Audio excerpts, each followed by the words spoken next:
Iniciamos semana en la primera mesa de opinión de Antioquia, porque en Antioquia tenemos de qué hablar. Bienvenidos a este programa. Más adelante les estaremos informando todo lo que ha ocurrido en nuestra ciudad. ¿Será que los encapuchados están retando al alcalde de Medellín? Parece que las cosas van por ese lado, aunque se hablan de otros asuntos que más adelante lo vamos a desarrollar. Por ahora le doy la cordial bienvenida al doctor Jaime Humberto Salazar y a todos mis compañeros de la mesa. ¿Cómo están? Muy bien, bien, eso, bien. Juiciosito, todos en coro me contestan. Porque para empezar esta semana con energía, Nacho. Sí, yo siempre vivo con mucha energía. Doctor Salazar, ¿cómo me le va? Muy buenas tardes a todos ustedes. Doctor Salazar lo habló no serio. Seco. Ah. Doctor Salazar. Usted es abogado y a usted le gusta trabajar todo el tema de pensiones, pero ¿cuál es ese portafolio de servicios que tiene usted? Bueno, Nacho, la trayectoria son ya 26 años en el área de seguridad social, asesorando a todos nuestros usuarios en todo lo que tenga que ver con pensiones de vejez. Por ejemplo, quien cree que no tiene las semanas porque la historia laboral no corresponde con lo que laboró y necesita una corrección, nosotros se la hacemos. Quien cree que debe demandar a un empleador porque no le pagó los aportes al sistema y con esos completa el derecho a la pensión, esos procesos los tramitamos. Cuando una persona sufre accidentes de trabajo o enfermedades profesionales y cree que tiene derecho a las prestaciones que le otorga el sistema de riesgos laborales, nosotros le tramitamos todo eso. Fallece, bueno, a propósito de esto de las pensiones de sobrevivientes, fallece un afiliado, un pensionado, y en el orden de beneficiarios hay alguno que considera tener derecho, nosotros le tramitamos esto. Recuerden que hay una sentencia muy reciente de la Corte Constitucional, de la semana antepasada tal vez, que en el orden de beneficiarios incluyó también a los hermanos menores del fallecido. Recuerden que eso viene en unos órdenes: cónyuge, compañera e hijos. A falta de ellos, los hermanos inválidos que dependían económicamente del afiliado. A falta de hermanos inválidos, los padres. Dentro de los hermanos, la Corte dijo que existía una omisión legislativa y se debieran incluir también los hermanos menores de edad que por obvia razón dependieran económicamente del fallecido. Y también una conclusión obvia es que no estén los beneficiarios del orden que está por encima, o sea, el de la cónyuge, compañera y de los hijos. O sea que todo, cuando hay un fallecido y quieren tramitar una pensión de sobrevivientes, bien sea de afiliado o de pensionado, ahí está nuestra oficina presta. Todos los de los accidentes, que han sufrido accidentes de trabajo o no de trabajo, no laborales, y que crean que tienen derecho a una pensión también. Recuerden que aquí hay un poco de tesis que maneja la Corte Constitucional, que entre otras cosas, todo va en reversa. La semana pasada, con ponencia de Carlos Bernal Pulido, magistrado del que teníamos una expectativa muy grande, yo creo que todo el país, porque es un académico brillante. Y un tipo que pensábamos que era de avanzada, pues porque está bebiendo de todas las corrientes de pensamiento alemán, francés, español, y resulta que este señor fue recontra ultra conservador. O sea, las poquitas posibilidades que tenía la gente de acceder en Colombia a una pensión por invalidez, por lo que llaman enfermedades ruinosas, catastróficas, progresivas, esa puerta casi que les quedó cerrada con esa decisión de la semana pasada, porque hay que probar lo que llama un test de procedibilidad, que palabra más, palabra menos, Nacho, indica que la persona prácticamente tiene que estar en la indigencia para poder acudir a ese test y que le aplique y le otorguen la pensión sin el cumplimiento de la semana dentro de los años anteriores. La Corte anterior, un poco más progresista, le había abierto camino porque hay gente que tiene lo que llama pérdida de capacidad laboral residual. O sea que pese a sus limitaciones, ha podido insertarse en el mercado laboral por todas estas normas de igualdad, de equidad y de integración de los discapacitados, y podrían laborar algunos tiempos y podrían entonces de esa manera adquirir una pensión por invalidez. Digamos que esta decisión de la Corte Constitucional prácticamente le cierra el camino a eso, lo mismo que habían hecho con la pensión de sobreviviente ya hace algunos años, que esa tesis se derrumbó y todos los días se va en reversa en materia de derechos fundamentales. Esta Corte Constitucional tal vez es la más conservadora que hemos tenido desde 1991, en que empezó a funcionar esta figura en Colombia. Si hay entonces problemas con pensiones de invalidez, pues nosotros también se las tramitamos. Si hay demandas laborales de distinto orden, porque un empleador no me pagó las primas, las vacaciones, las cesantías, etcétera, esos procesos también los llevamos. Cuando hay fallas del servicio, Otra cosa gravísima es otra tesis que se acaba de consolidar en el Consejo de Estado. Todo va en reversa. Los delitos de lesa humanidad, que son, por ejemplo, todo esto de falsos positivos, de desapariciones forzadas y todo eso, pues se entiende que debían contarse los términos para demandar al Estado a partir de que hay una sentencia en firme contra el autor de este delito, el militar o el paramilitar o el civil, etcétera. Pues resulta que el Consejo de Estado, en una sentencia de unificación reciente, termina diciendo que no, que esto se cuenta a partir de que la persona conozca el hecho. Pues si no hay un autor condenado por este delito, Nacho, que es lo que se está abriendo ahora con todo este tema de la Jurisdicción Especial para la Paz, no podía haber responsabilidad del Estado, porque no se sabe quién fue el que lo cometió. Entonces ahora el Consejo de Estado le abre camino a esta tesis, seguramente con una finalidad que también es loable, y es cuidar los recursos del Estado, pero que termina revictimizando a las personas que están buscando una indemnización por este camino. Nosotros también trabajamos todos estos temas de responsabilidad del Estado. Por ejemplo, un ciudadano que va por Junín y dejaron una alcantarilla abierta y se fue allá y se aporrió, nosotros eso lo demandamos. ¿Y eso sí lo puede mandar uno? Sí, claro, por Policía supuesto. acostado mal pintado, un resalto, esos que uno llegue y se dio el batacazo ahí, dañó el carro. Total. Entonces es negligencia. Por ejemplo, Un hueco, cuando- Nacho, que le daña a usted una llanta. Sí, Puede yo no, mandar. eso no sabía, eso Y es que, demandable. sí, claro, por supuesto, que causa un accidente, un poste mal mantenido por EPM y causa un accidente, eso es demandable, el mantenimiento de las vías y muchas otras ¿Y cosas eso sí donde el prospera? Estado... Sí, claro. Pues precisamente por eso, Nacho, es que hay una discusión tan honda en el país porque esas demandas son billonarias. Se dice que suman hoy día como, creo que 300 billones fue lo que le escuché al jefe de la Agencia Jurídica de Defensa del Estado. Entonces muchas cosas sí y muchas no, pero no se pueden juzgar con el mismo rasero. Pero por ejemplo en esos casos donde usted sufre un accidente por un defectuoso funcionamiento de la administración, claro que lo tienen que indemnizar. Inclusive nosotros estamos incursionando en nuestro campo, que es el laboral, y la seguridad social, en unas demandas contra el Estado, que vendría siendo la Corte Suprema de Justicia, porque venía una tesis pacífica sobre el reconocimiento de una pensión de sobrevivientes a las viudas. Y resulta que lo cambian abruptamente. En la Convención Americana de Derechos Humanos hay una norma que nos dice que tiene que haber protección respecto de esta gente. Es decir, usted juez, Corte Suprema, Consejo de Estado, Corte Constitucional, no puede llegar de manera abrupta y cambiar sus tesis, porque el afiliado, el asegurado, el administrado, como se llame, es decir, el ciudadano de a pie, está confiado en que conforme a lo que viene manejando la tesis jurisprudencial va a obtener una decisión favorable. Y resulta que le cambian las reglas de juego. Entonces, ¿qué es lo que queremos nosotros? Que las altas cortes empiecen a fijarle a esto unos límites temporales. Es decir, que le digan al ciudadano, vea, esta tesis esto va a cambiar, pero la vamos a mantener por lo menos a los que habían demandado hasta tal fecha. Supongamos, nos imaginamos nosotros en lo que pretendemos. Todos los procesos que estaban a despacho en el Consejo de Estado, en la Corte Suprema de Justicia, lo vamos a fallar conforme a esta tesis. Lo que llegue a despacho de hoy en adelante lo vamos a fallar con base en la nueva tesis. ¿Para qué?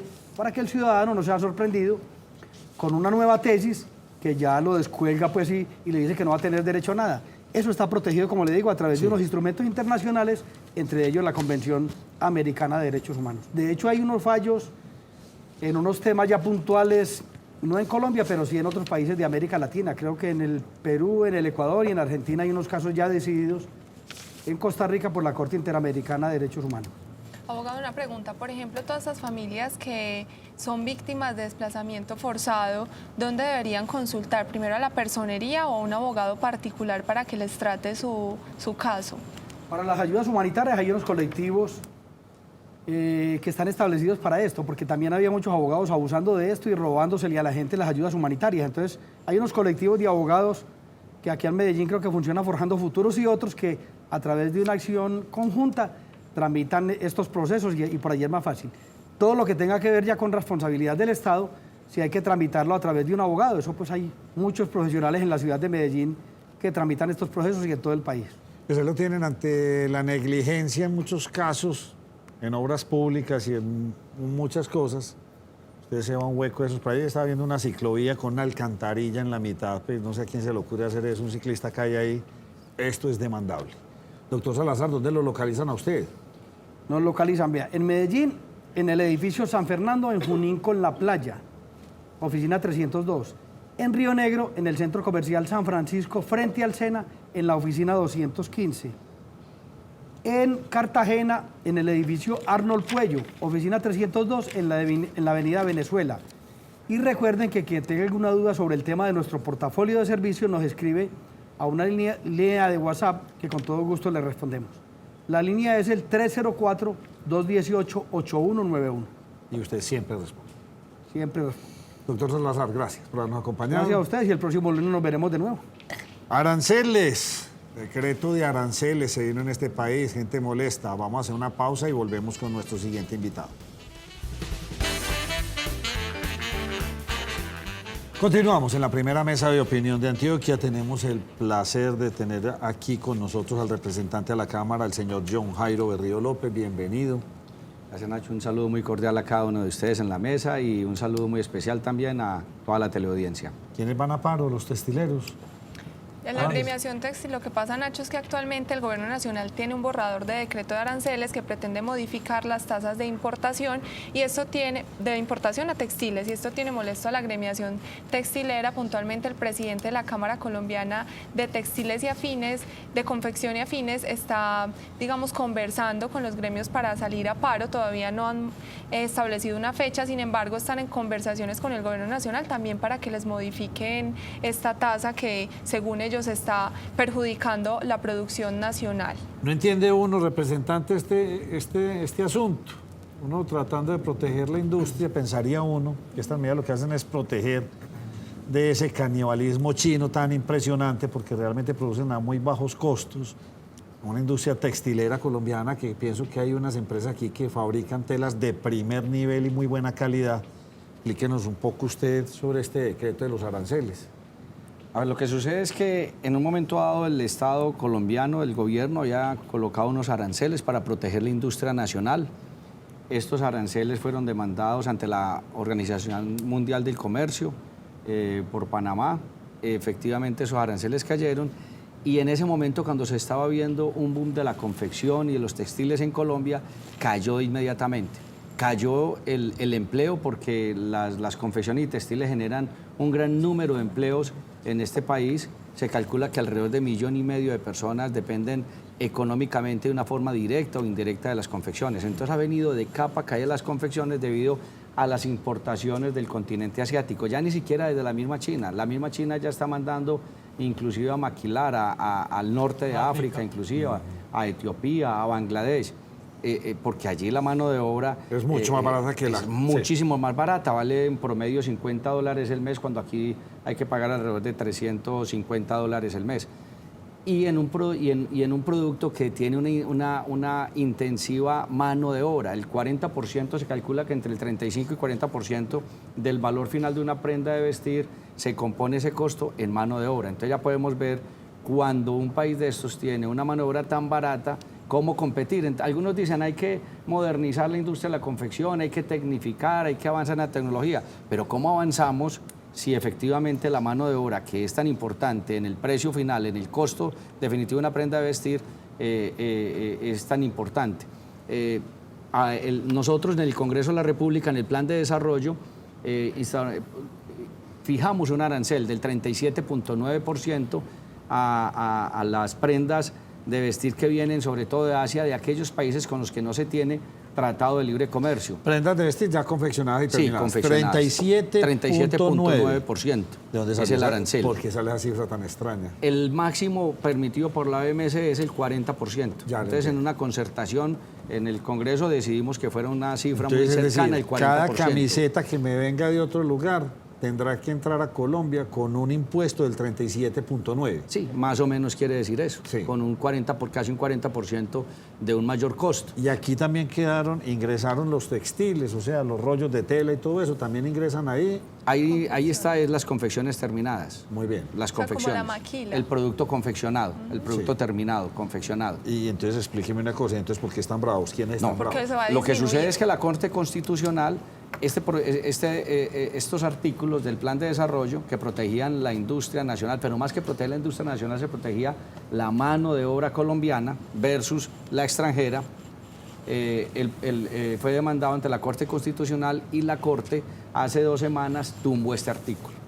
Entonces, al tumbar el artículo, las confecciones otra vez expuestas Ah, a esa ya le competencia. entiendo. Y la Corte Constitucional... Entonces el paro es porque se cayó este artículo. El paro es porque se cayó el artículo y le solicitan al gobierno nacional que expida un decreto, vía decreto, porque es que la Corte dice, no, esto lo tumbamos porque es inconstitucional, porque el Congreso de la República no puede fijar las tarifas arancelarias.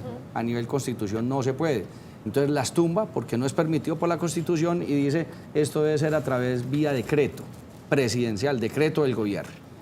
Lo que están diciendo los confeccionistas es que se haga el decreto. Nosotros venimos hablando, el presidente Uribe, en este caso también concretamente yo vengo dialogando con el viceministro, con el señor ministro de Comercio, hablando también con nuestros amigos del sector confección y textiles, tratando de encontrarlos, tratando de tener un punto de encuentro, porque es cierto, las confecciones generan empleo, generan muchísimo empleo y sobre todo en mano de obra no calificada, madres cabezas de familia, mujeres que en muchas ocasiones no tienen una cualificación y que si pierden ese trabajo, pues ¿a dónde se desplazaría esa mano de obra? Obviamente el gobierno dice, hombre, esto es una situación complicada porque yo tengo que velar no solamente por la importación, por el producto nacional, sino también por la importación, en este caso, para proteger la balanza económica. Aquí hay que proteger primero, considero yo, hay que la mano de obra colombiana. Y esa es una competencia desleal. Es que cómo va a ser una competencia leal competir contra $50 la mano de obra mensual en un país como los del norte de África.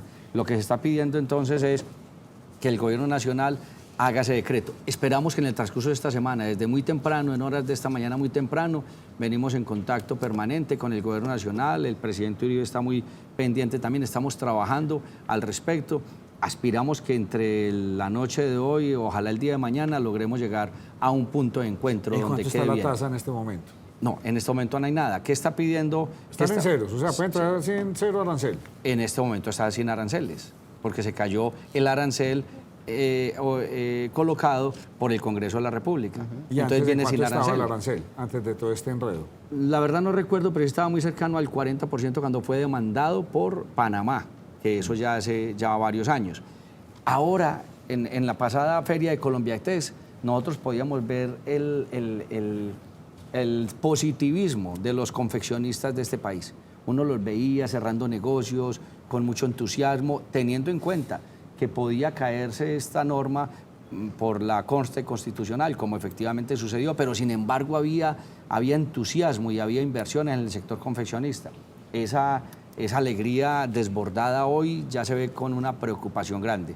Pero vuelvo y repito, Nacho, nosotros venimos trabajando desde la Cámara de Representantes, el Senado, el Centro Democrático con el expresidente Álvaro Uribe, venimos trabajando para poder encontrar a los dos, a la Cámara de la Confección, que está pidiendo que se coloque lo mismo que el Congreso de la República había fijado, un 37.9% a aquellas importaciones que están entre $0 y $20 el kilo. Y aquellos que están por encima de $20 el kilo se les coloque un impuesto ad valorem, al valor de la importación, más $3 por kilo adicional. El gobierno nacional dice está muy difícil, entonces hace una propuesta. La propuesta que hace el gobierno nacional es un decreto que cuelga en su página y que inmediatamente prende las alarmas por razones más que justificadas por los confeccionistas de este país.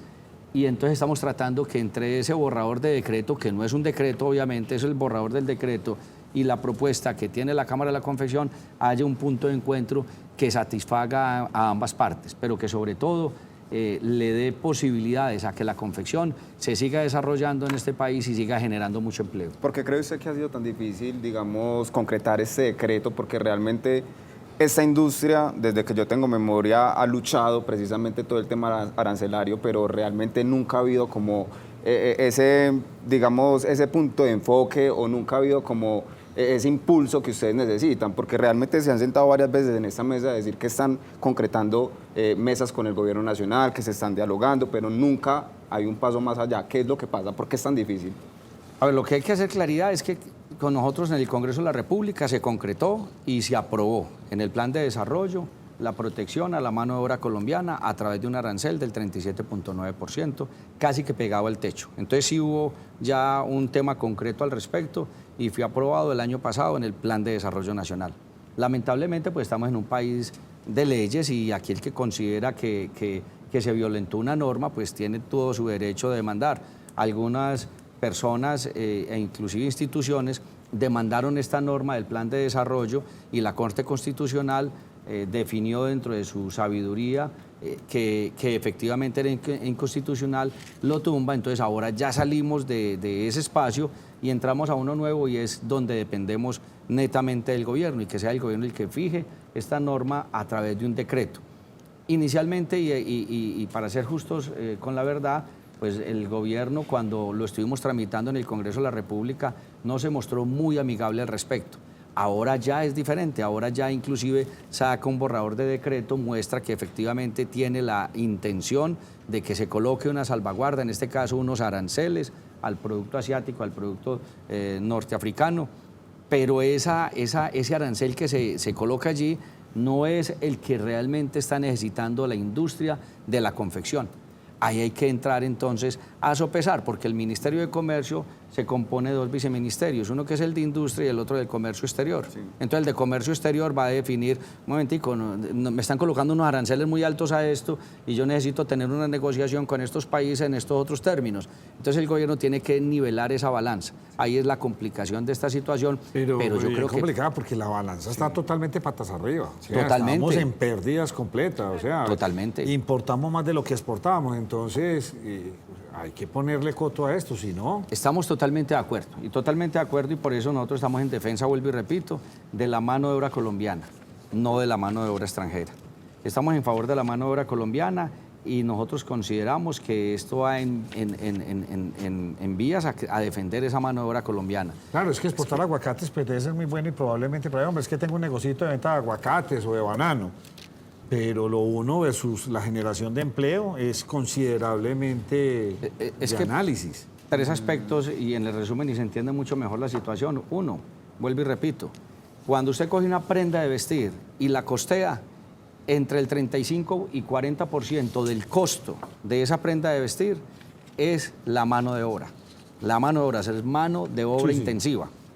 Competir con ese costo que está impregnado allí en el 40% en mano de obra, con una mano de obra tan barata del norte de África, entre 40 y 50 dólares el mes, pues es imposible entrar a competir con esos precios. Y lo tercero es que si no se hace algo para proteger el empleo en Colombia, entonces quien van a sufrir son las madres cabezas de familia, porque un dato importante es que por cada 8 personas que trabajan en unas confecciones, 7 son mujeres. Y si va a ir a mirar cuáles de esas 7 mujeres tienen una cualificación, yo estoy casi seguro que ninguna de ellas.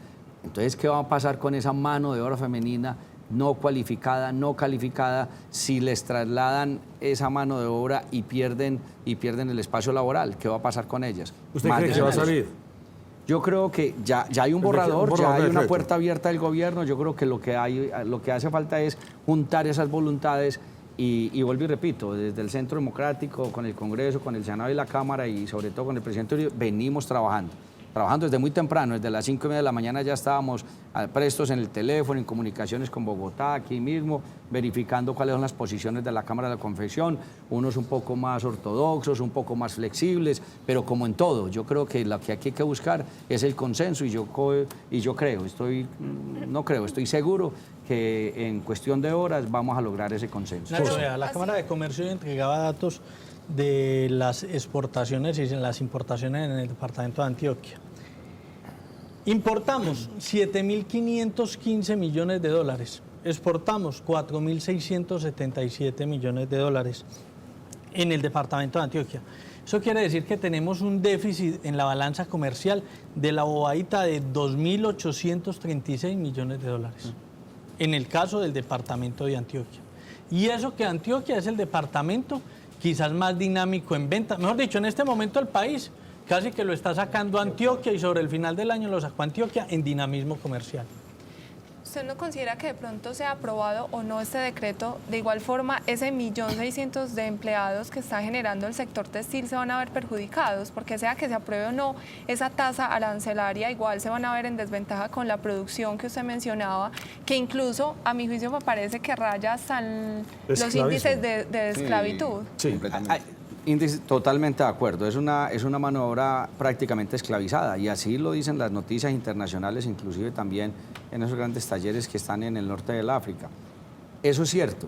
Lo que sucede aquí es que habría que revisar otras alternativas adicionales. La principal alternativa y la columna vertebral para poder tener competitividad en este caso es también tener ese arancel. Pareciera ilógico hablar de competitividad, pero tener un arancel. Claro, es que nosotros necesitamos competitividad, pero cuando hablamos de competitividad, pero cuando nos enfrentamos entre iguales. Claro. Cuando nos enfrentamos entre iguales, entonces hablemos en términos logísticos. Es que el país no tiene un desarrollo logístico, de infraestructura vial, de infraestructura ferroviaria. Es que no tiene desarrollo tecnológico, listo. Entonces pensemos en las plataformas tecnológicas y avancemos en el desarrollo, en la innovación, en la tecnología. Pero aquí estamos hablando es que es una competencia desleal por el precio de la mano de obra, eso ya está claro. Esa es la columna vertebral de lograr poder asimilar un poco esa competencia. Pero usted tiene toda la razón, es que esa mano de obra esclavizada pues sigue siendo todavía muy barata frente a esta protección que se pone, pero al menos ya es algo.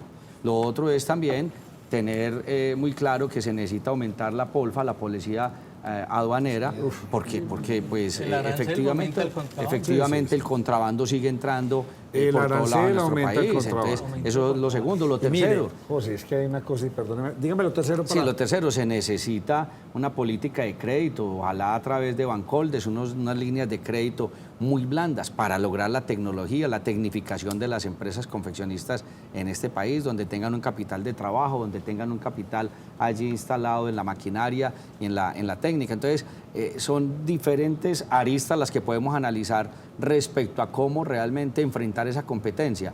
Pero la primera es, hombre, está bien que en un mundo globalizado no podemos estar colocando barreras a las importaciones, a las exportaciones en un mundo globalizado, pero esas barreras hoy existen para poder enfrentar la competencia desleal como está sucediendo hoy en día en tema de confecciones. Hace algún tiempo me decía un textilero de nuestra ciudad que tenían, pues, Panamá siendo un país bien interesante, pues es un país de libre comercio, o sea, se volvió en la bodega. Por O eso sea, es que allá Panamá es llega el que cuanto demanda barco esas quiera, normas. guardan todo allá y de ahí viene la cadena de distribución para América Latina. ¿Bajo qué circunstancias? No sabe uno. Por eso será antes de que demandaron, porque entonces si a ellos se les cae ese flujo de llegarles tanto producto, donde me imagino que los aranceles deben ser a huevo, pero con unos niveles tan altos de volumen que pueden afectar toda la cadena productiva de muchos países en América Latina. Total. Bien complejo eso. Bueno, esperemos que eso tenga entonces una buena salida. Sí, ojalá. Luego Y así peleando esperamos. otra cosa por ahí, hombre, que me llamó mucho la atención. Sí, La de aquellas personas que son autónomas, aquellas personas que Independientes. trabajan independientes. Y Correcto. muchos de esos independientes pues van y trabajan, pasan su cuentecita de cobro, algunos cogen y le sacan el 40% y sobre ese 40% pagan sus pensiones y su salud. correcto. Pero tenemos a, ¿cómo se llama esta entidad que está súper vigilante? UGPP.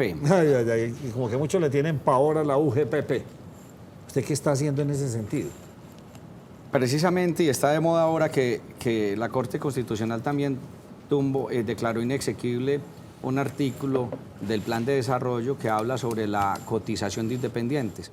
Yo me adelanté un poco al tema y presenté un proyecto de ley para aclarar cómo debe ser la cotización de los independientes en este país. Lo que primero no está tan claro y la UGPP se le deja libre albedrío para que la Unidad de Gestión de Pensiones y Parafiscales defina cómo debe cotizar y si no cotiza como ellos están definiendo, entonces se vienen las multas y las sanciones que son bastante onerosas. Ya usted lo explicaba, de 100 pesos de ingresos que tenga el independiente, debe cotizar, la base de cotización es del 40%, entonces debe cotizar sobre 40, ahí debe aplicar los porcentajes para salud, pensiones, el tema de los parafiscales. 28 y piquito a esa sumatoria. Correcto. Lo que la UGPP dice es, esos 100 pesos que usted tuvo de ingresos, le voy a cobrar sobre el 40. Pero un momentico, para usted generar esos 100 pesos de ingresos, usted tuvo que entrar en unos costos, tuvo que entrar en unos gastos. Caso concreto, como está sucediendo con las personas dedicadas al sector de la construcción, dedicadas al sector de las confecciones, dedicadas, por ejemplo, a la lechería, a la porcicultura. Son independientes que tienen que comprar un cuido de lógica, pagar unos trabajadores de lógica para poder levantar unos cerdos. Entonces, cuando la UGPP te cae sobre 1.000 millones que tuviste de ingresos. Pero un momento, y es que los cerdos, los lechones que yo compré no valieron nada. Se levantaron solos, el lechón no valió nada, me lo regalaron. Hay que descontar, es de lógica que hay que descontar los costos, los gastos, los emolumentos que se tienen para poder producir ese bien o servicio. ¿No es cierto? La UGPP no lo está teniendo en cuenta y está cobrando al 100% del ingreso, toma la base de cotización, que en este caso es el 40%. Lo que le estamos diciendo en este caso a la UGPP es que se tiene que permitir los descuentos de los costos, los gastos y los emolumentos en que incurran los independientes para generar ese ingreso que posteriormente tiene. Tenemos ejemplos concretos en el sector del transporte. Una persona le ingresan en un bus de X empresa 1.000 millones de pesos en el año, pero tiene que pagar la cuota del carro que se le lleva 800 millones de pesos. Es que todo independiente tiene gastos. Llantas, mantenimiento. Es que debía ser sobre el costo real de esas ganancias. Entonces, el proyecto de ley que presentamos usted tiene que cobrar UGPP sobre la utilidad, no sobre el ingreso. Usted va a cobrar, la base de cotización no va a ser el ingreso, la base de cotización es relacionada con la utilidad. En este momento está en el 40%, lo que Sí. hablamos ahorita. De Y 100 seguirá en el pesos, 40. declaró sobre 40. Y sigue en el 40. Y a mí me parece que es absolutamente una cifra como muy razonable. Sí, sigue en el 40. Lo Porque que si a pasa... usted le toca sobre los 100 pesos, imagínese, entonces, o sea, se le fueron los ingresos al suelo. Pero sobre el 40 sigue siendo alto. No, pero A aquí mí no viene me la parece- claridad que sí. hay que hacer para que se entienda por bien lo los que costos estoy que usted mencionando. tiene, Es el 40%. La diferencia radica aquí, para que se entienda bien, es que hoy se cobra el 40% sobre los ingresos. Ahí esa es la base de cotización. Sí. Ahí se aplican los porcentajes en salud y pensión. Lo que estamos diciendo aquí en el proyecto de ley es que se debe cobrar la base de cotización el 40%, pero sobre la utilidad. No sobre los es un ingresos. cambio grande, Ay, sí. sí. Sobre la Distinto al utilidad. Cuando usted ya habla de utilidad, ya usted tuvo ingresos menos egresos igual a utilidad. Ya eso es un cambio abismal. Para evitar, señores de la mesa, esa problemática que se viene dando, que están quebrando a los independientes en este país. Los está quebrando la UGPP. No los está sacando del mercado. Lo está ¿Y sacando ¿Para del dónde mercado. están yendo? No Está sabe generando uno. desempleo y está generando informalidad. Informalidad. Informalidad. En todo el sentido de la palabra. Es que... Porque ustedes saben cómo, cómo cobran ellos. Ellos te van a cobrar intereses. Y los intereses son intereses efectivos, capitalizables cada día. Cada día se capitalizan los intereses. Se cobra una sanción que es del 30% sobre el valor que debió haber pagado. Y si usted se defiende, entonces ya no le cobran el 30%. Si sale culpable para ellos, responsable del pago, ya no le cobran el 30%, le cobran el 60%. O sea, se le duplica por el derecho a la defensa. Y que no, nuestros señores, por Dios, ¿quién montó esa institución tan Eso es, extraña y tan eso es una cosa bastante fregada. diabólica? Del todo. Entonces cobran intereses, cobran sanciones y cobran multa. O sea, acabar con esa pobre persona Tienen como acabar de es lugar. con todo. Sí, van a acabar con la persona. Es demasiado alcabalera, y lo que nosotros estamos haciendo con esto es que se aclare cómo cotiza el independiente de este país y desmontamos esa forma perversa de cobrar. Claro, deberá cobrar sanciones, multas, pero entonces rebajamos a la mínima expresión las multas y las sanciones. ¿Qué dicen de su proyecto? Pues en este momento el proyecto ya tiene ponencia positiva y va a primer debate, Dios mediante, en el mes de marzo. Y Venga, si y- sale su proyecto, ya entonces la UGPP no podría meterse a hacer todo eso. La UGPP ya tendría una norma clara, un marco claro en dónde moverse y no se podría mover a su libre albedrío y a su libre interpretación. Y su proyecto toca algo que nos mencionaba hace, no sé, 2 meses, Jaime Humberto Salazar, que tiene que ver con el aporte en salud que le está la UGPP cobrándole a aquellas personas que tienen un apartamento, una casa. Exactamente, tiene También que ver con entrarían eso. igual también. Los que vienen de un arriendo tienen que vienen de un sí, arriendo. Los que también. vienen del arriendo, eso quedan por fuera de la obligatoriedad de pagar todo el tema de seguridad social. Entonces tiene usted buena esperanza y Buen y que respaldo también. Sí, buen respaldo. Sí, porque es Esto que hay que adicional. normatizarlo, sí, no podemos tener unos por un lado y otros por otros. Totalmente. Sí se debe pagar. A mí Sí, me parece claro. que sí se debe No, pagar. es que debemos estar protegidos, Es debemos lo haber justo, sí, protección. pague su pensión, pague su salud, en fin, Claro, porque usted está independiente claro, lo debemos y hacer. desafortunadamente no ha logrado conseguir un trabajo. Pero tampoco pues que lo castiguen de esa forma, porque entonces terminan ustedes trabajando no para uno y no. O esto Escondiéndose. llevaría que entonces esas facturas por prestación de servicios se tengan que incrementar en una forma descomunal, porque ahí sí no habrá pues quien sostenga. Usted lo dijo. Hoy el independiente, por ejemplo, no el que está ahora con su propia empresa, sino el independiente, por ejemplo, el periodista. Entonces tiene, en el caso de ustedes, entonces tiene un contrato en X, en Y o en Z. Empresa.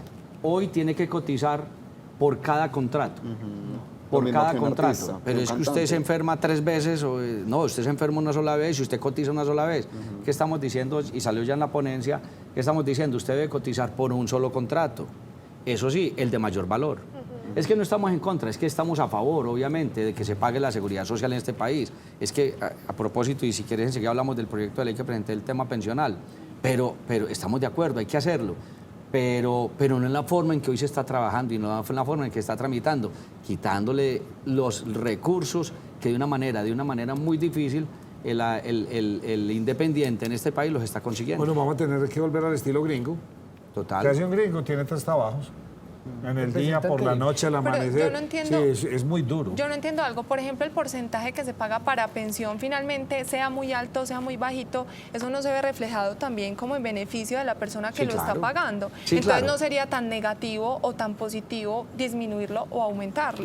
Usted toca un punto muy, muy importante y es dos aspectos. Uno, y es que en este porcentaje se paga no solamente pensión, sino que se paga salud. Sí. Correcto.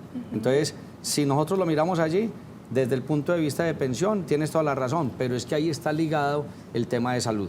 Y cuando por 3 contratos, por cada contrato tenés que pagar tu seguridad social, estás triplicando tu gasto cuando es uno solo que debería haber. horrible. Ahora bien, tienes razón.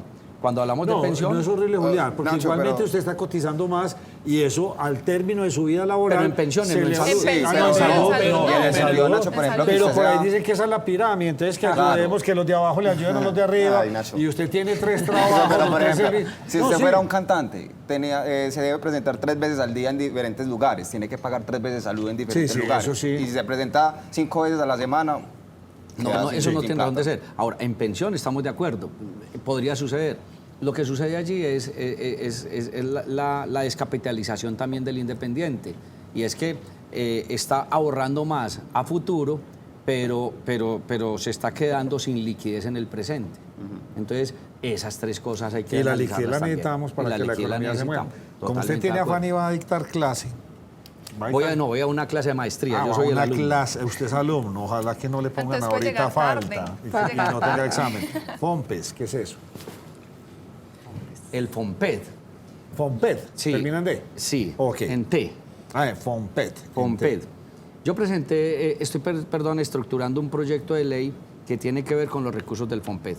¿Qué es el FOMPED? El FOMPED es un fondo que se creó hace 20 años y se creó porque las entidades territoriales, recuerdo que en ese tiempo era yo alcalde, periodo 2001-2003 en Don Matías, las entidades territoriales estaban quebradas por varios aspectos y uno de ellos era porque no tenía cómo cubrir el déficit pensional.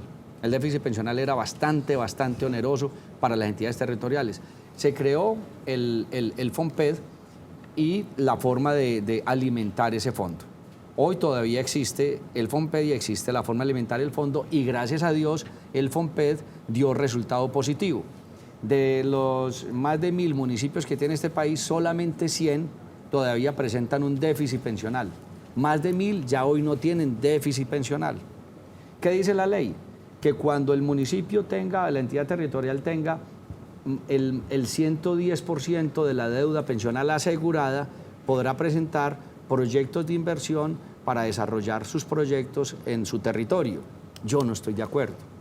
Yo no estoy de acuerdo, porque la norma surgió y su espíritu es de pensiones, es el tema pensional. Para hacer una cancha que es necesaria, para hacer un polideportivo que es necesario, para pavimentar una vía que es necesaria, para eso tiene otros recursos. Es necesaria, sí, pero tiene otros recursos. Estos recursos son de pensiones. Y se necesita mucho porque es que la brecha pensional en este país es muy grande. Hoy apenas Colombia tiene 1.450.000 pensionados en todo el país. 1.450.000. Se calcula que más del 80% de los trabajadores de hoy no van a lograr pensionarse. Entonces, hay que revisar qué es lo que está pasando y por qué esa brecha pensional sigue creciendo. Entonces, ¿qué estoy proponiendo yo? En este caso, se calcula que el fondo se alimenta año tras año en 2.4 billones de pesos. 2.4 billones de pesos que ya más de 1.000 municipios van a decir, mándame la platica, yo invierto en tal cosa, mándame la platica, yo invierto en otra. Entonces yo estoy diciendo, no se mande para nada de eso. El 50% de ese recurso económico debe ser para aquellas personas que completaron su edad de jubilación, de pensión, que es 62 años los hombres, 57 años las mujeres, pero que no tienen las semanas de cotización. Ustedes saben qué pasa cuando el hombre cumple 62 años y tiene 1.000 semanas de cotización y no 1.300 en el régimen de prima media, por ejemplo. Sí. Entonces le dice la ley, usted ya no logra pensionarse porque no completó 1.300 semanas, tiene apenas 1.000, le faltaron 300. Entonces usted tiene dos opciones. Una, le devolvemos la plata, o dos, lo lleva a BEPS. ¿Cuál de todas peores? Si lo lleva a BEPS, en este caso, es un beneficio periódico social. Quiere decir que a usted le van a entregar entre 60, 80 mil pesos, 90 mil pesos cada 2 meses, o sea, de acuerdo a lo que haya ahorrado. Lo que haya ahorrado. No. Micro. Ni siquiera lo pongan Usted va a estar en el umbral de la pobreza. Sí, eso. Digamos, está en el umbral de la pobreza. Digamos que es mejor que nada, pero no alivia y no saca a la población de la pobreza. Y lo segundo es peor, porque la ley te dice que usted puede, en los 6 meses siguientes, usted puede optar para que le devuelvan lo que usted tiene ahorrado. Si usted está en el régimen de ahorro individual Colpensiones, te va a devolver el 10% de lo ahorrado. Quiere decir que si tenías ahorrado 150 millones de pesos, te van a devolver 15 millones de pesos si está en el régimen de prima media de Colpensiones. Diferente al otro. Sí, al régimen privado te devuelven el 100%. Y lo entrega mejor, sí. Te devuelven el 100%, aquí te devuelven el 10%. 15 millones de pesos. Yo les pregunto a ustedes, ¿qué hace una persona humilde con 15 millones de pesos? A los 3 meses ya se los gastó. Ni siquiera montar un negocio puede, porque es que con 15 millones, ¿qué se va a hacer? A los 3 meses ya se los gastó. Se va y se compra una garrafa de aguardiente para ahogar las penas. Se va para Cartagena. Para ahogar las penas, sí. ¿Qué hubiera sido mejor? Era mejor hoy que lo llevara a BEPS, porque al menos asegura 80.000 pesitos, al menos. Lo otro se lo gastó, fue comida para hoy, hambre para mañana. ¿Qué estoy proponiendo yo? Es que con ese recurso, el 50% de esos 2.4 billones de pesos se vayan a una pensión financiada. Entonces, usted completó sus 62 años, no tiene las 1.000 semanas, le faltan 200. Durante 200 semanas se le va a pagar su pensión y se le va a descontar sus aportes a pensiones para que usted vaya completando sus semanas. Sí. Aumentico, pero eso vale plata, porque es que ahí se crea un déficit. No, momento, por eso estamos hablando que los recursos del FOMPED, la mitad de los recursos del FOMPED, se vaya para allá, que es 1.2 billones de pesos. Esa es una, interesante. Una situación y aquí lo vuelvo a invitar para que la interesante. ampliemos aquí con abogados, ¿sí o no? Sí. Y los otros 50%, el 25% restante se va a los informales. El informal que está en la calle vendiendo el aguacate, inclusive independiente, ni quiere informal, a veces independientes no están cotizando a pensiones. Entonces, el informal no está cotizando a pensiones, venga que el Estado le va a subsidiar el 50% de la cotización de su pensión. ¿De dónde va a salir? Del 25% de esos 2.4 billones de pesos anuales. Y el resto del 25%, ¿para qué? Para llevarlo a cubrir el déficit pensional que tienen los hospitales públicos de Colombia, que hoy están presentando todavía déficit pensional. Entonces, en conclusión, ¿qué estoy diciendo yo con este proyecto de ley que estoy estructurando y lo presento Dios mediante? No ahora porque no se nos junta, sino tiene primer debate, sino que se presenta para la segunda legislatura de este año, o sea, en julio, es el recurso del FOMPED, no nos lo gastemos en cosas que no debe ser. El FOMPED es para pensiones y con este recurso en pensiones lograríamos, según el modelo que tenemos, es que lograríamos pensionar 1.490.000 personas en los próximos 10 años, más de lo que el sistema ha hecho en 50 años. Representante, no quiero que le pongan falla, o falta, que dicen, ¿sí o no? Falta. Gracias por habernos acompañado.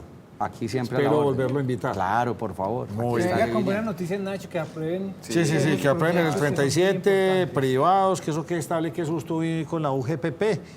Bueno, y el FOMPET. Lo más rápido sería lo de los aranceles y si ojalá esta semana lo tenemos, quedo a la orden para venir a acompañarlos en esta mesa de trabajo. Vuelvo y le agradezco su estadía aquí. Duber, cuénteme pues cómo estuvo la cosa hoy. Nacho, y tengo mucha información y le voy a soltar varias y rapidito para que nos pueda rendir el tiempo. Lo primero, hay que notar que se presentaron disturbios en horas de la tarde allí en el sector del Politécnico Jaime Isaza David por cuenta de algunos encapuchados que se enfrentaron con... O sea, vuelve y juegan los encapuchados. Vuelve y juegan los O sea, encapuchados. los encapuchados están retando al alcalde. Al alcalde, a la policía... Al ESMAD, a- todo. ¿Sabe cuántos eran hoy? ¿Cuántos? Cinco. Eran Cinco. solamente cinco. 5 encapuchados. Cinco encapuchados que estaban allí Y armando el colapsó las disturbio, vías. Pero y seguro que obviamente- solo eran 5. Sí, Que yo y- pasé por la regional. Lo que pasa es que habían varios estudiantes, había muchos Distribuidos. estudiantes, pero encapuchados habían 5. ¿Qué pasó? Las autoridades pues hicieron un llamado a los estudiantes para que evacuaran, se cumplió el protocolo. Sí, pero venga, Duber, Se estos fueron. 5 están tirando esas bombas y todo eso que estamos viendo, ¿o Sí, qué? Nacho, eran los 5 que estaban... O esos explosivos que son, esos de No, la- hay unos del que, ESMAD. que parte y los lanza parte el del SMAT SMAT hacia para- adentro de gases Son gases. y otros que de dentro los lanzan hacia el SMAT. Pero bueno, por fortuna ya reporta el secretario de Gobierno de la ciudad de Medellín que hay completa calma y normalidad allí en el sector de Las Vegas. Esa es la a foto donde altura de- aparecen los 5. Exacto, ahí están los cinco. Ahí están Uno, bloqueando dos, Las sí. Vegas. 1, 2, 3, 4. Ahí veo 1, 2, Y los que 3. están, el árbol no deja ver los otros dos que Ah, están muy acá, bien, que veo nos reporta el tres. secretario ¿Usted era una de esas, de no? gobierno. No, claramente bueno. no, pero tengo una inquietud, Mire, Duber, ahí lo estaban porque a mí no bañando, me queda Mire que- claro algo del Ahí protocolo. están los explosivos. En el protocolo primero se tiene que dar la orden de evacuación, Sí. pero acá Segundo. estamos viendo que no habían evacuado y el SMAT desde afuera tira gases lacrimógenos. ¿Eso en qué parte del protocolo No, entra? lo que pasa es que ¿O recordemos cómo que opera esa, el protocolo se da la orden de evacuación para el ingreso, posterior ingreso Ok. del SMAT. En este caso, el SMAT no ingresó. Desde O sea, el fuera SMAT desde afuera estaba toma repeliendo. acciones. Está repeliendo. Exacto. No ingresó. Pero sin Porque es que ingresar. El mire que protocolo es está para como- ingresar a la Exactamente. institución, aquí no ingresar. Porque mire que el SMAT tiene que estar afuera porque está pendiente de los explosivos que lanzan. Sí. Aquí estamos viendo que atacan esta volqueta del SMAT, están atacando la como tal tanqueta. tanqueta del Y se- SMAT. y se incendia, se prende. También dañaron, si no estoy mal, una cámara, intentaron dañar una cámara. Sí, de hay una reconocimiento, cámara una LPR. Les recordemos que esas cámaras son las que sirven para identificar los vehículos hurtados. Pues se montaron e intentaron dañarla y pues allí comenzó más fuerte la acción del SMAT. Bueno. Pero bueno, por fortuna ya fue superado este impasse, Nacho, y ya hay completa normalidad en la vía. Vuelvo y le pregunto, Duber, y yo quiero que usted algún día me tenga esa respuesta. Duber, Julián y Miguel Ángel. ¿Qué estaban pidiendo hoy? No, ¿Qué no. pancartas? Julián nos Oiga, tiene esa ¿por respuesta. qué qué están pidiendo? Sí. No, Nacho, es que O sea, realmente o es que nadie está aquí uno pidiendo puede nada. salir a tirar piedra y a parar las vías porque me dio la gana. No, necesito que me respondan. Ustedes son los que conocen del tema. Nacho, lo dice Julián. No, Nacho, Nacho, no, usted lo realmente dice, nada. los no están están pidiendo nada. desafiando a Están las midiendo el aceite al autoridades. alcalde. Están, O sea, no había una pancarta y No había diga, pancarta, exigimos que hagan esto. No había pancarta. Pues, Queremos que pase esto. No, ni una. no, Nacho. Y también No hay puede ser que- asambleas al interior de la Están universidad. midiendo también la fuerza pública porque entonces hacen el alboroto aquí en el Politécnico y mientras están aquí en el Politécnico se prende la Nacional de Antioquia. No es el caso de hoy. Hoy no, sé, hoy nada más fue aquí en el hoy Poli. Hoy No, hubo un conato de... Allí en el Poli, Vea. pues lograron ya amortiguar la presión y ya no hay dificultades. Pero en este momento, a las 5:51 de la tarde, Vea. están interviniendo, el ESMAD está interviniendo en el ITM. Entonces, porque se están presentan midiendo unos las fuerzas bloqueos de la a fuerza altura del pública. ITM. Vuelvo y les pregunto, otro que usted me tiene que responder. ¿Existe un delegado o representante de estos muchachos, un vocero que esté saliendo a hablar? Listo, ya me lo dicen, no hay pancarta, no hay solicitud de nada. ¿Existe un vocero? Nada, Nacho, porque es que no se sabe ni siquiera quiénes son. Recordemos que el No alcalde se hace saben algunos quiénes días son, decía que era qué el piden, ELN, qué quieren. posiblemente. Ninguno habla. Lo único que Desestabiliza la sabemos es ciudad. que tiran papabombas y paran el tráfico, pero no hay, o sea, porque sí. Nacho, lo que pasa es que no van a dar la cara Oh. tan fácil porque recordemos que hace algunas semanas, algunos días, las autoridades decían posiblemente muchos de esos encapuchados estén alineados con el ELN y tras esos señalamientos los encapuchados no van a salir ni a dar cara, ni a dar voz, ni a hablar porque ya están señalados como integrantes del ELN o células del ELN en las universidades. José, pero hay que el debate abierto, ¿no? O sea, porque Nacho. entonces vámonos todos los de Cosmovisión, parémonos aquí afuera y paremos el tráfico porque sí.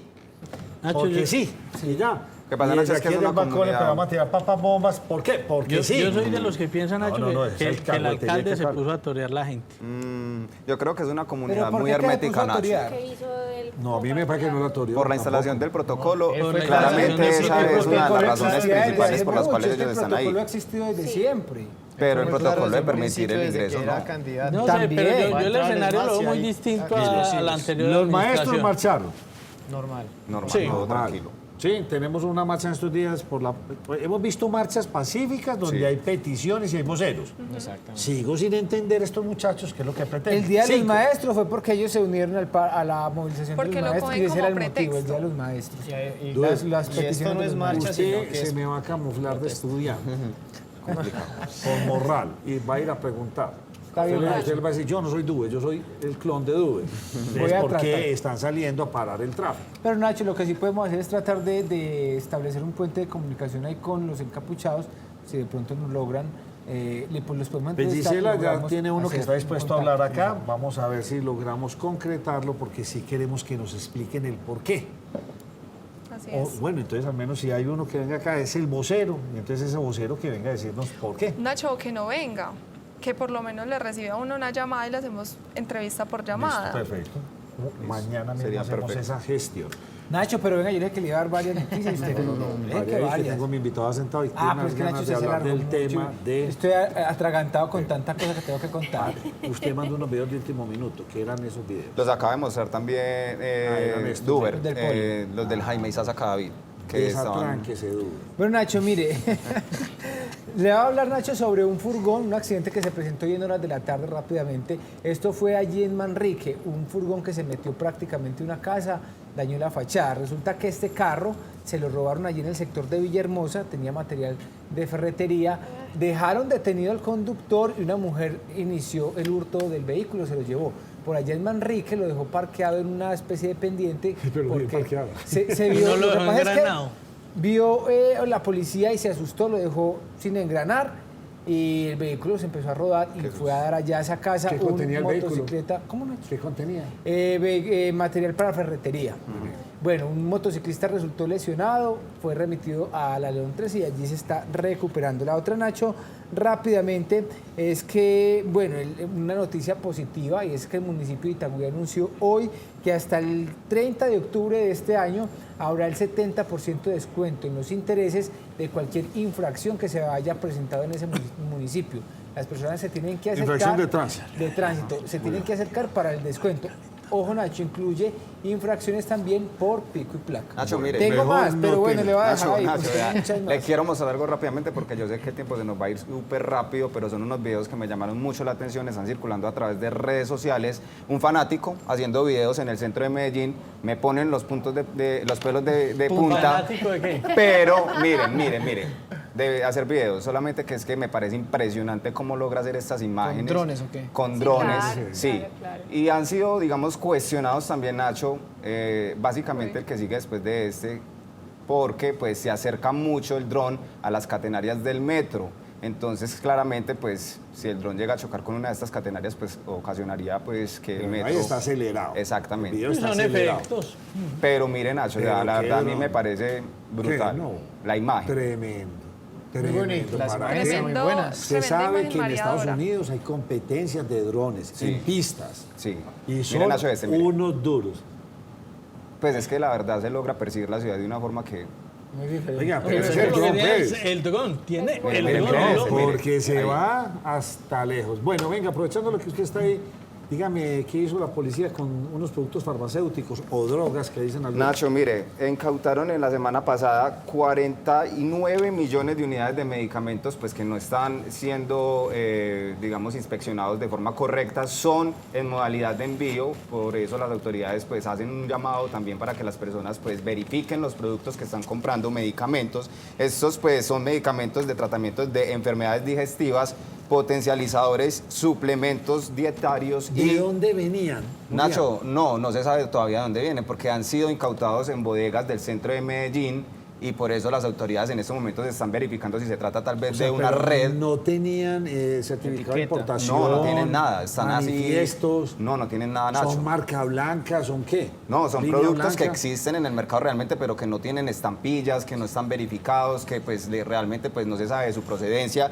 Y en lo que va corrido solamente este año, Nacho, van 114.900 unidades. O sea, que- carbonatos con un poquitico de liga. Entonces, ¿sabe qué es Exacto. carbonato? Un polvito, llegan, Lo ponen, es sellan. inocuo el cuerpo, pero usted se compró la pastillita y pensó que se curó. O sea, Efecto puro placebo. No sé, no sé, placebo, digo, puro porque- ¿Efecto placebo. placebo se llama eso? Puro efecto placebo. Sí. Pero Placebo. realmente placebo en No, inglés. Él lo dice muy gringo, lo dice muy internacional. Bueno, Nacho, hay que ponerle cuidado a esos medicamentos. a esos No, me productos que están gusta que la comprando. policía actúe en esto, me parece maravilloso. Es que nos pueden Sí. entrar una cantidad de cosas de contrabando que no sabemos su procedencia. Nacho, disturbios hasta ahora en la Universidad de Antioquia también. Vea, ¿sí ve? Está... Y el alcalde no está en Medellín. Está en Bogotá hablando allá en el ministerio Con el viceministro. con el viceministro de, por aquí puso un Twitter, ¿sí o no? Sí, ver, señor, yo creo que- hablando con el viceministro en este sobre momento. la financiación Sí. de A ver, en el este metro. momento con el viceministro de Hacienda, @Juan Londoño, trabajando en modelo de financiación del nuevo metro de Medellín, el numeral metro 80, un paso más cerca, numeral trabajando. Bien por ese alcalde. A este hombre ayer hizo un Facebook Live y tremendo. Otro modo de comunicarse. Y nos vamos a tener que acostumbrar a los tweets, a los Facebook Live.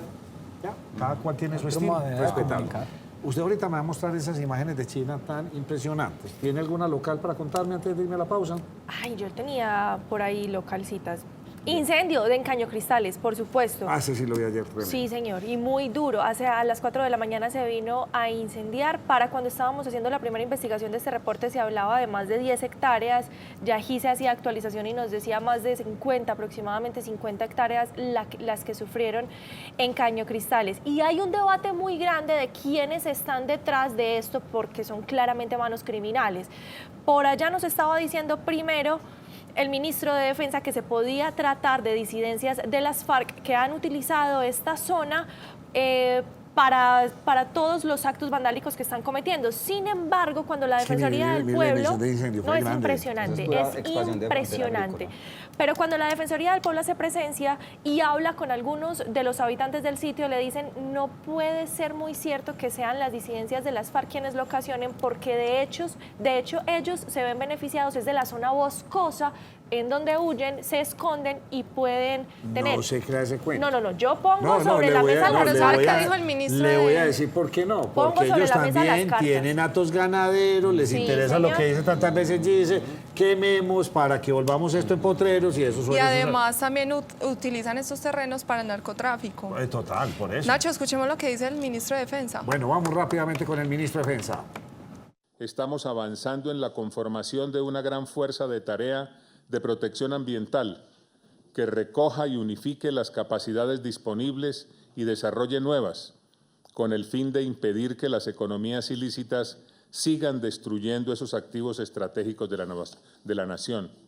Continuaremos nuestra cooperación con los países del Amazonas para proteger la selva y fortaleceremos el cumplimiento de los convenios internacionales para proteger los intereses y derechos marítimos de los colombianos. Yo tengo a Due ya con muchas tareas y ustedes, los televidentes y los que nos escuchan, me van a ayudar. Due, ahora me va a tener que explicar otra cosa. A ver, No nos puedo explicar porque no hay pancarta, no hay vocero. Vamos a investigar ese asunto tan extraño y en la Nacional y en la Antioquia. Ahora están en la Antioquia en este momento. Muy bien. Y seguramente no hay vocero, si hay encapuchados, no hay peticiones, si hay encapuchados, hay desmanes, si hay encapuchados. Bueno, explíqueme esta noticia porque usted me la pone aquí. Pero yo escondo mi celular porque usted de La Paz te lea. A ver, No, mentira, Duer, explíqueme lo de Ituango. Es que es inconcebible Nacho, que muy sabemos grave. esta historia de que hay una cantidad de desplazados, todo lo que está ocurriendo, la sabemos desde hace días y vuelve uno y pregunta, ¿dónde están las autoridades? Si esto se sabe, está cantado, desplazamiento, entonces ¿será que va a haber que mandar 2, 3, 5 batallones para allá? ¿Qué Due, pasó? Y qué pena antes de que inicie, me decían, y tienen razón, no es Ituango quizás el municipio en Antioquia con más presencia tradicionalmente de guerrilla. sí, Sí.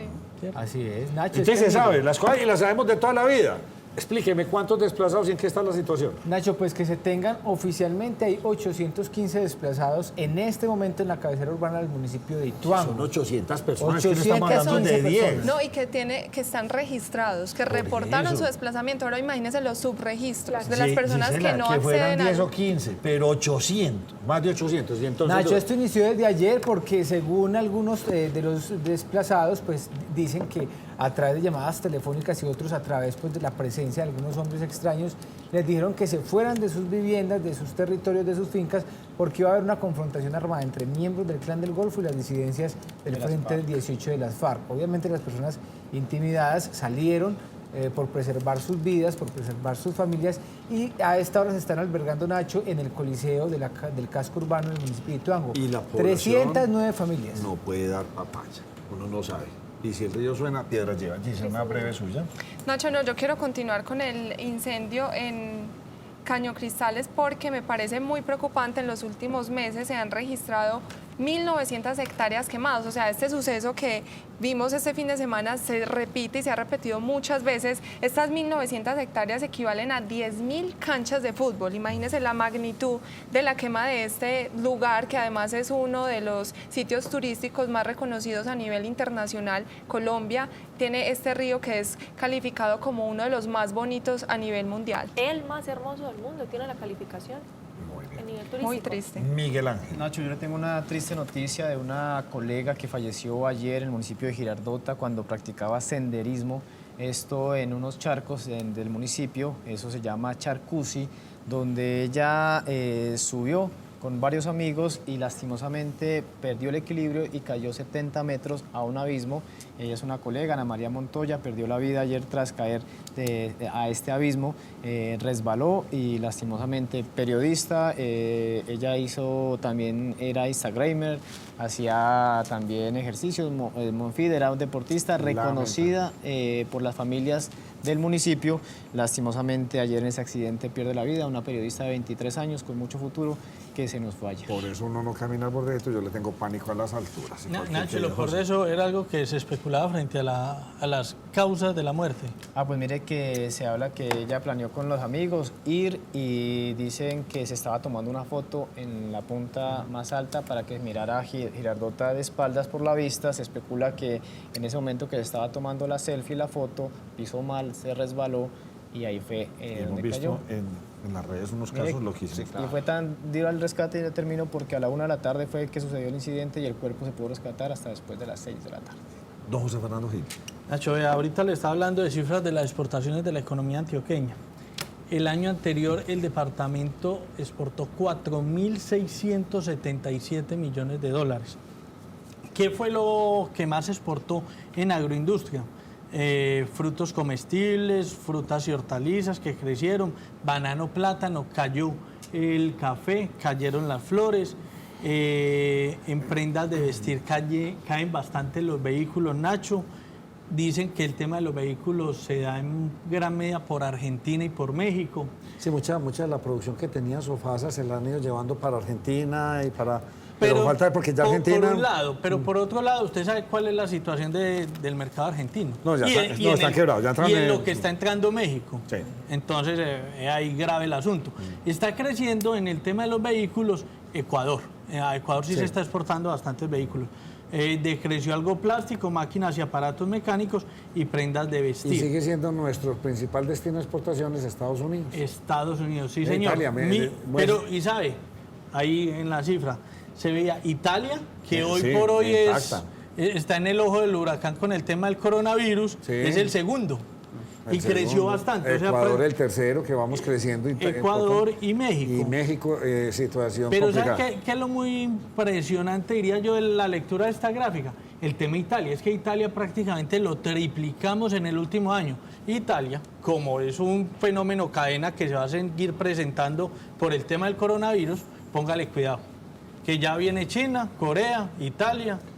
Y mucha atención con nuestros compatriotas argentinos.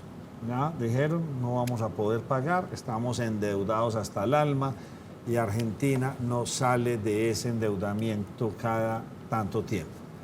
Días difíciles para los argentinos. Pausa. Tenemos otro invitado a continuación. Estos son los recomendados de Nos Cogió la Noche. ¿Problemas en pensiones y derecho laboral? Es Tu Futuro Abogados en Pensiones le tiene la solución.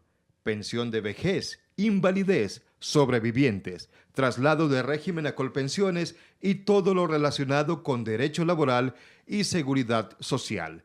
Es Tu Futuro Abogados.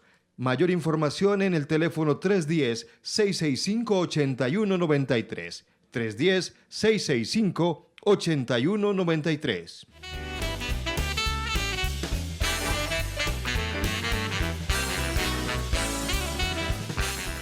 Vamos. Hola. Hola, ¿cómo está? Bueno, Juan Camilo Díaz, epidemiólogo, hay que decirle a nuestro epidemiólogo, coordinador de medicina interna de una universidad muy querida por todos nosotros, excelentes médicos, los que salen de la Universidad CES.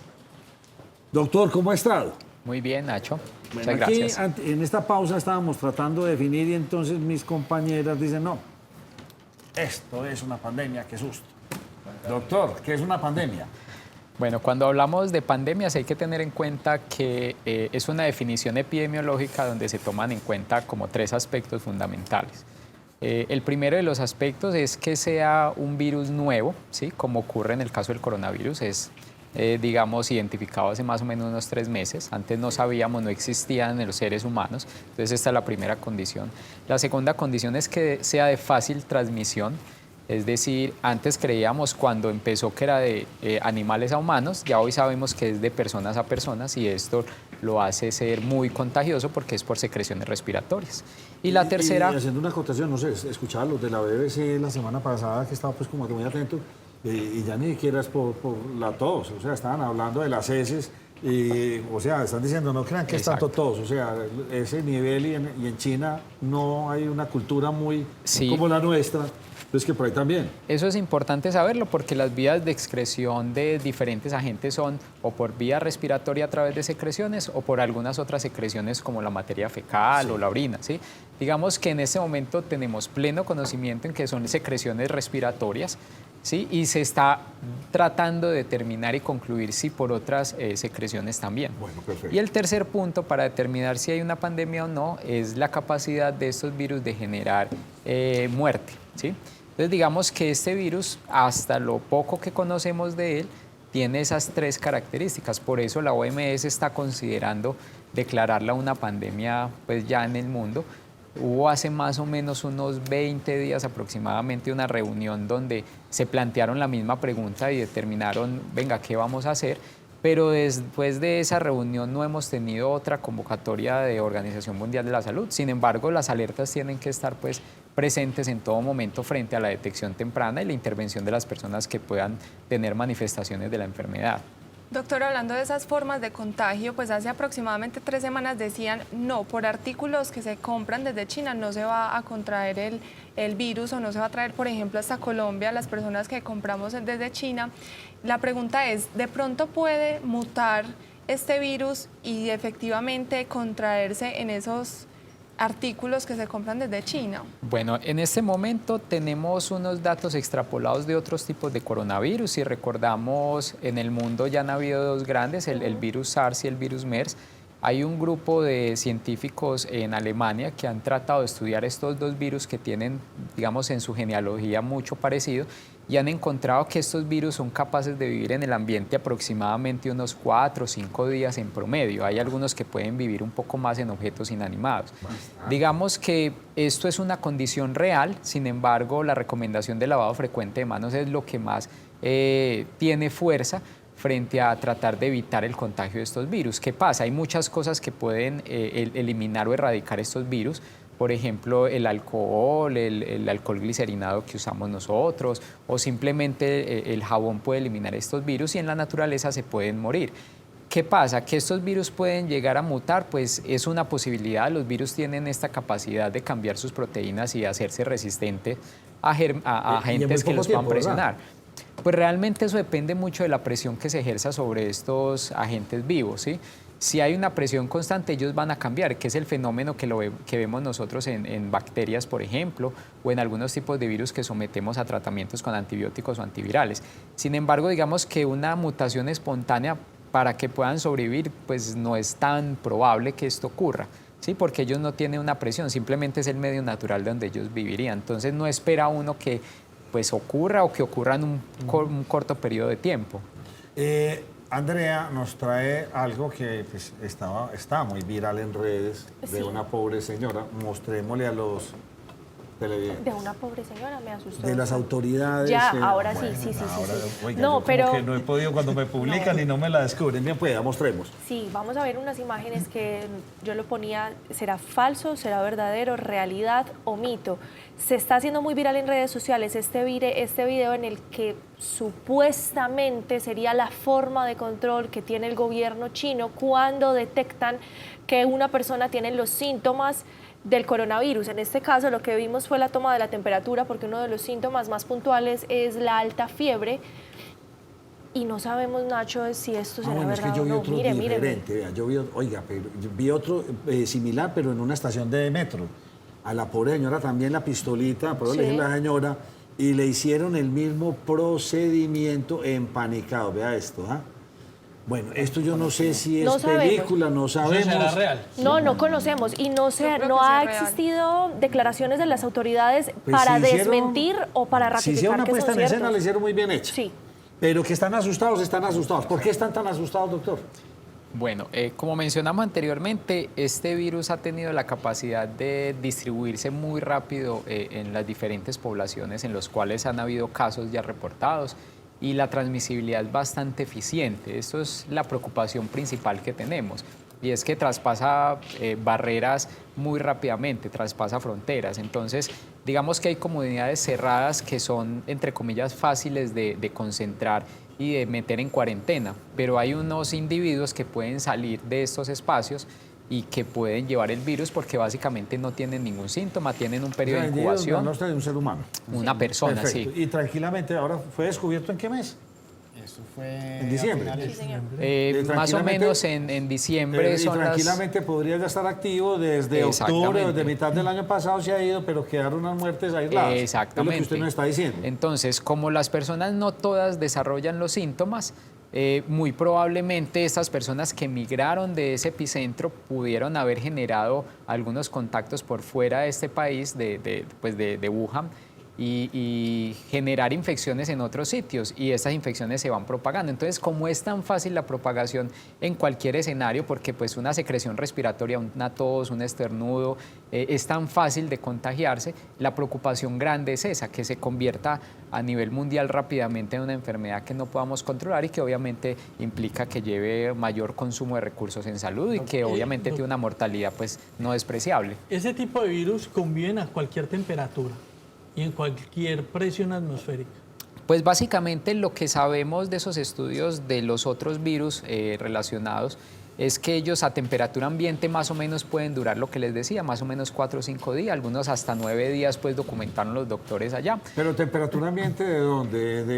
¿De Rusia o de África o de Argentina? Porque son vivimos en países... Pues básicamente los reportes que ellos tienen es temperatura ambiente en la latitud donde pues se han estudiado estos virus. Perfecto. Básicamente Medio Oriente y en China. Doctor, vemos que en Europa, ya en Italia hay 5 muertos.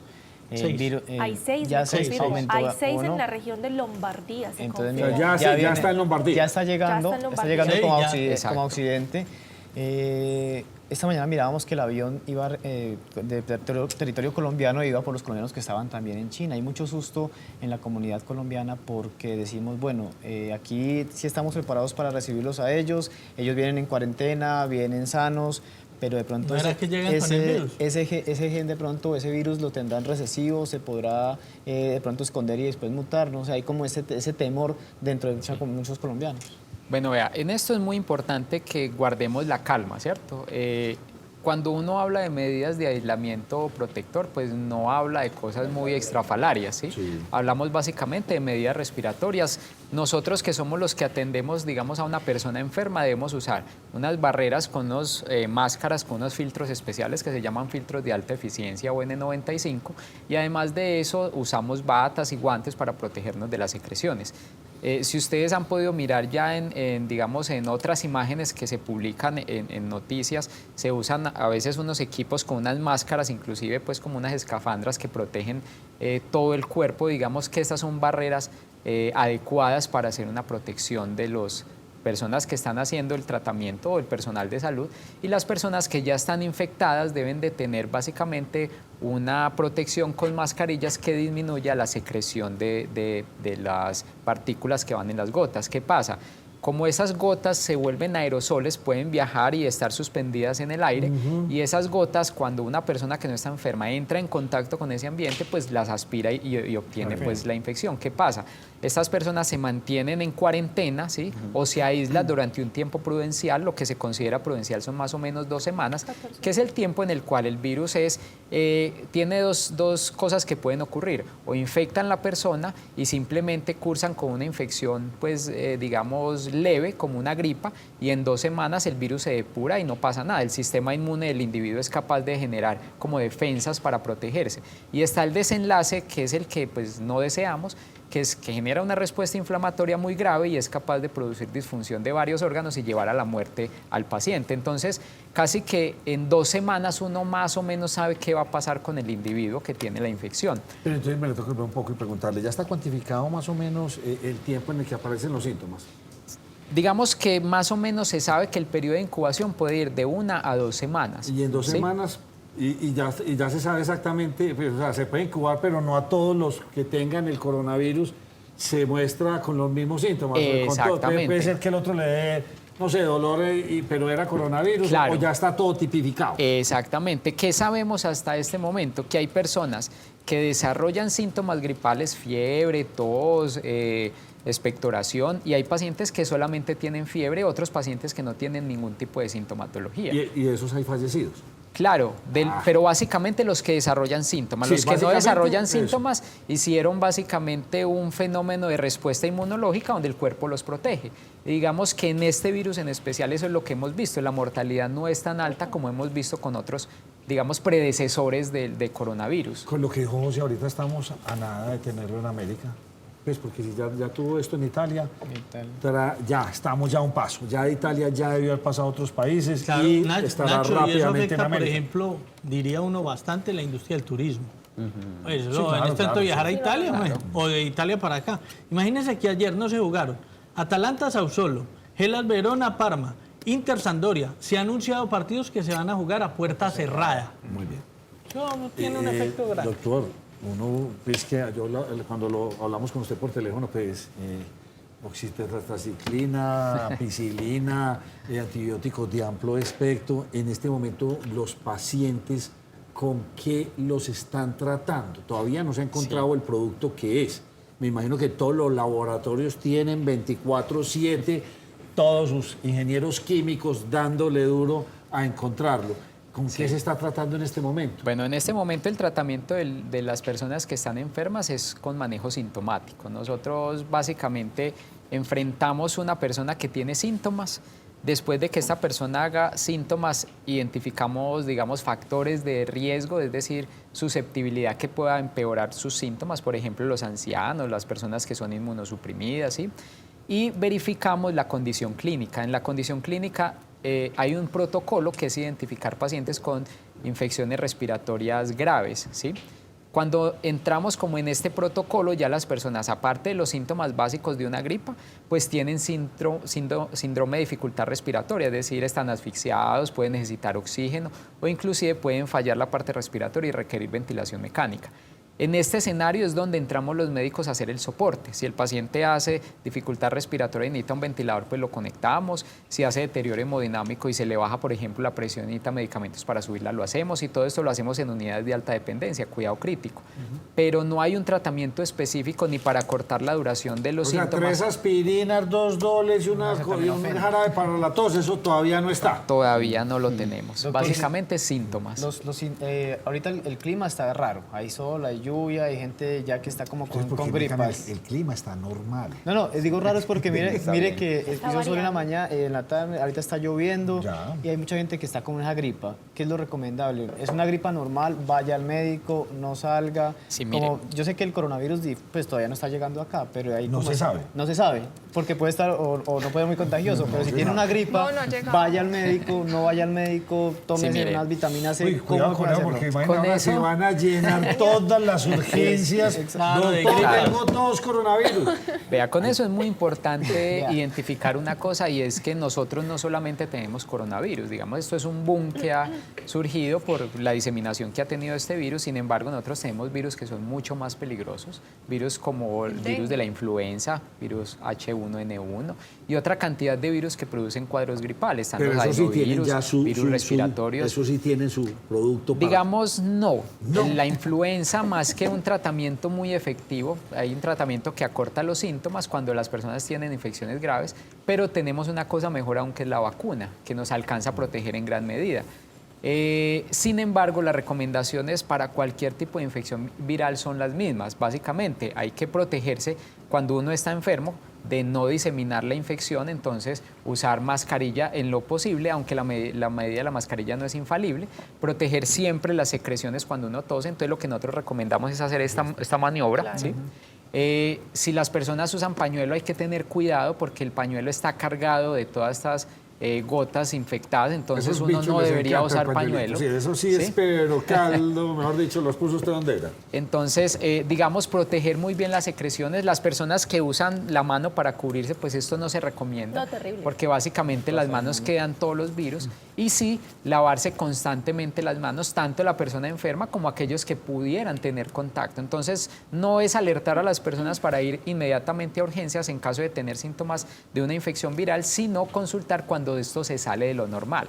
¿Qué es salirse de lo normal, por ejemplo? Que una persona tenga dificultad para respirar o se ponga morado, nosotros técnicamente eso lo llamamos cianosis o cianótico, que la persona se le hundan, por ejemplo, las costillas al respirar muy agitado, ¿cierto? Esos son signos de alarma que hacen pensar que una gripa no es una gripa convencional. Y de hecho esos son los mismos signos de alarma que tendría una persona en caso de sufrir una infección por coronavirus, que ya entramos, como les mencioné ahorita, al protocolo de infección respiratoria grave. Doctor, Mire, ahorita... yo soy un gran admirador de la medicina en Colombia. Pienso que los médicos que tenemos en Colombia están de reconocimiento internacional. O sea, aquí los médicos son muy buenos, en todo el sentido de la palabra. Obviamente hay que hacer esta pregunta. ¿Colombia está preparado para que llegue esto? Yo diría que a nivel médico sí, porque tenemos personal de alto nivel. Pero toca hacer esa pregunta obligada. ¿Estamos preparados? ¿Se la puedo complementar, Nacho? Sí, bien puede. Porque ahorita estamos en el Carnaval de Barranquilla. El turismo es fuerte en este carnaval. Se tienen que desde ya hacer medidas preventivas. De pronto se debió cancelar el Carnaval de Barranquilla o algún otro evento como preventivo antes de que llegue y seamos reactivos y mejor ser más Debieron haber preventivos. cancelado el Partido Nacional. Proactivos y no Además, reactivos. Debieron haber cancelado el Partido Nacional Medellín. De más, sí, es que Pero bueno, es un pero ahí escenario tiene dos grande. preguntas. Entonces, Carnaval de Barranquilla se ha cancelado. Y lo otro que le decía yo, médicos muy bien preparados y sabemos que va, pero acuerdo. falta el sistema Bueno, vean, hospitalario. en Colombia hay un nivel de medicina muy bueno, digamos en general. Nosotros a través del sistema de salud, nosotros tenemos una cobertura que ha logrado tener cifras que no se habían logrado pues en muchos años, digamos después de Ley 100. Eso es positivo porque la gente tiene oportunidad de acceder a un sistema de urgencias o a un sistema de consulta. ¿Qué pasa? Que cuando estas epidemias se producen de manera exponencial, esto puede desbordar los servicios de salud de una localidad o de un país, como ocurrió inicialmente en la provincia de Wuhan. Tanto así que les tocó construir un hospital pues, de manera urgente para poder salvaguardar esa condición que está ocurriendo. Yo creo que en Colombia hay una cosa muy importante que nosotros tenemos que hacer y que las autoridades han venido reforzando, y es el tema de seguridad en frontera, ¿cierto? Desde el punto de vista aeroportuario o a nivel pues, de fronteras marítimas, todas las autoridades allí tienen una responsabilidad grande, y es identificar las personas que puedan ser susceptibles de tener la infección y que sean provenientes de un epicentro pues, que ya esté documentado. En la Organización Mundial de la Salud hay una referencia donde nos muestra cuáles son los países donde ya estamos con pues, infección documentada y con casos de muerte, y nos muestra pues como el panorama gráfico de cómo está. Entonces, hacer muy importante el rastreo de los individuos que puedan venir de estas zonas y que puedan tener síntomas. Digamos que eso es lo más importante, ser reactivos y cancelar eventos y este tipo de cosas. Por lo menos en Colombia, hasta no tener un caso demostrado, pues la recomendación no es esa, porque creo ser muy alarmista frente a lo que tenemos realmente. ¿Sabe qué dato me impresiona mucho, José? Estados Unidos. Porque Estados Unidos, usted sabe el gentío que mueve. Y la cantidad de Asia y de Europa, o sea, y de América Latina. Eso son millones de vuelos llegando. Y no está tan alto en Estados Unidos. Y pensaría uno que era para que las estadísticas fueran mucho más altas. Y no están tan altas en Estados Unidos. Lo que pasa es que ellos hacen una vigilancia muy activa de las personas que llegan a los aeropuertos. Digamos, un tema ahí que todavía no se ha ahondado mucho es toda la migración ilegal que hay en nuestros países, por ejemplo. Y esa puede ser una ruta muy expedita para el ingreso de las infecciones. Digamos que esa parte todavía pues, no se ha documentado muy bien, no sabemos si esa puede ser pues, realmente una ruta efectiva, pero digamos es un talón de Aquiles que tenemos en términos de seguridad en la parte de vigilancia epidemiológica. Doctor, me toqué porque me cogió la noche ya, desafortunadamente. Una pregunta, una persona que puede tener el coronavirus, le dio por allá en diciembre y lo tiene, es portador, ¿eso existe? No, esa enfermedad acaba su periodo de latencia, el cuerpo la elimina, usted desarrolla anticuerpos y no la va a transmitir. Perfecto, o sea, una persona que tenga ahí, este lo tenía, pero nunca lo manifestó. Bien documentados, espero poderlo seguir molestando con su conocimiento. Claro que Muchas gracias, con hombre. mucho gusto. Duber, ¿qué dijo el secretario? Nacho, pues explicó rápidamente lo que había sucedido en horas de la mañana allí en el sector del Politécnico Jaime César Cadavid. A esta hora el ITM y la Universidad de Antioquia presentan pues algunas alteraciones del orden público por cuenta de estudiantes con el SMAT, pero escuchemos lo que dice el secretario de Gobierno de Medellín. Lo que hemos visto durante toda la jornada es un rechazo de los estudiantes hacia los encapuchados y hacia los actos vandálicos que normalmente son con explosivos dentro y fuera de las universidades. Hacia las 10 de la mañana hubo una protesta pacífica a las afueras del Politécnico Jaime Isaza Cadavid, y solamente hasta la 1:30 aproximadamente llegaron un grupo de encapuchados a deslegitimar la protesta pacífica que estaban haciendo los estudiantes, a quitar la tranquilidad a los estudiantes. Entonces trataron de bajar una cámara y empezaron una cámara de la Policía Nacional y empezaron a usar explosivos. Dato de cierre, José Fernando Gil. Nacho, incidencia del coronavirus.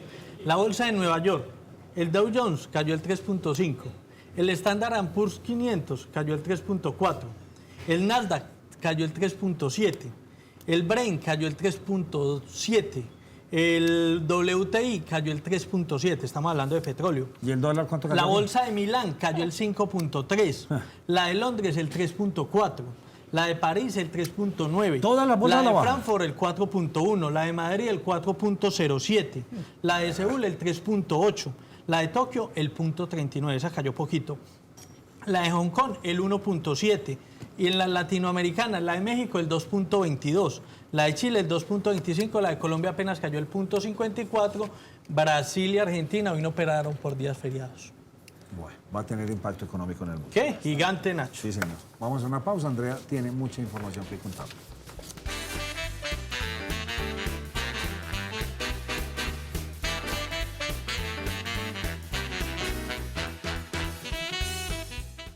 Buenas noches, bienvenidos a Nos Cogió la Noche Noticias. Comenzamos con esas noticias que quisiéramos dejar de dar. Masivo desplazamiento se presenta en Ituango. Cerca de 815 personas desplazadas de 6 veredas del municipio de Ituango permanecen en el casco urbano de esta localidad tras recibir amenazas por parte de miembros del Clan del Golfo y disidencias de las FARC, quienes los intimidaron a través de llamadas para que abandonaran sus viviendas.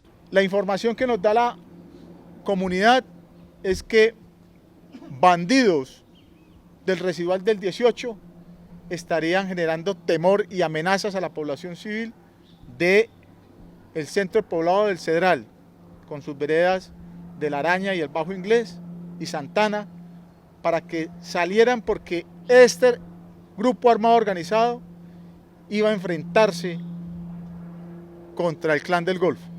El oficial aseguró que varios de sus hombres ya se encuentran ocupando la zona para garantizar la seguridad y permitir que estas personas puedan retornar.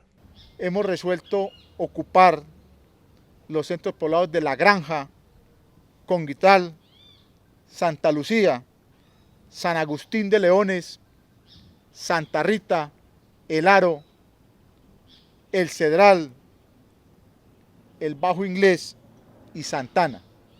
Estos soldados y estos policías, bajo una estrategia de 15+3, estarán presentes para asegurar la población, para dar unas garantías de seguridad. La Gobernación de Antioquia precisó que en total son 309 familias las afectadas y las que ahora reciben atención primaria. Fin de semana de terror en Bello. Es una tristeza, pero la violencia no da tregua. Un fin de semana violento vivieron los habitantes del municipio de Bello por cuenta de algunos grupos armados ilegales, quienes en una confrontación armada por el control territorial asesinaron a 4 personas en los sectores de Niquía, Camacol, París, Playa Rica y Buenos Aires. De acuerdo con el reporte de las autoridades, una de las víctimas mortales fue una mujer quien fue hallada sin vida en zona boscosa del barrio París. En el Valle de la Urrá estamos con unas tropas del ejército en una asistencia militar a la Policía Nacional para desarrollar los diferentes eventos que se están presentando en todos los municipios del Valle de la Urrá, especialmente en Medellín y en Bello. En este video aficionado grabado el pasado sábado, se ve como integrantes de estos grupos delincuenciales se enfrentan entre ellos en plena vía pública, sin importar quién puede resultar víctima de una de estas balas. En lo que va corrido de 2020, las autoridades ya han reportado un total de 12 víctimas violentas por cuenta de los grupos ilegales, por lo que las autoridades han anunciado un plan de seguridad especial para detener esta ola de violencia.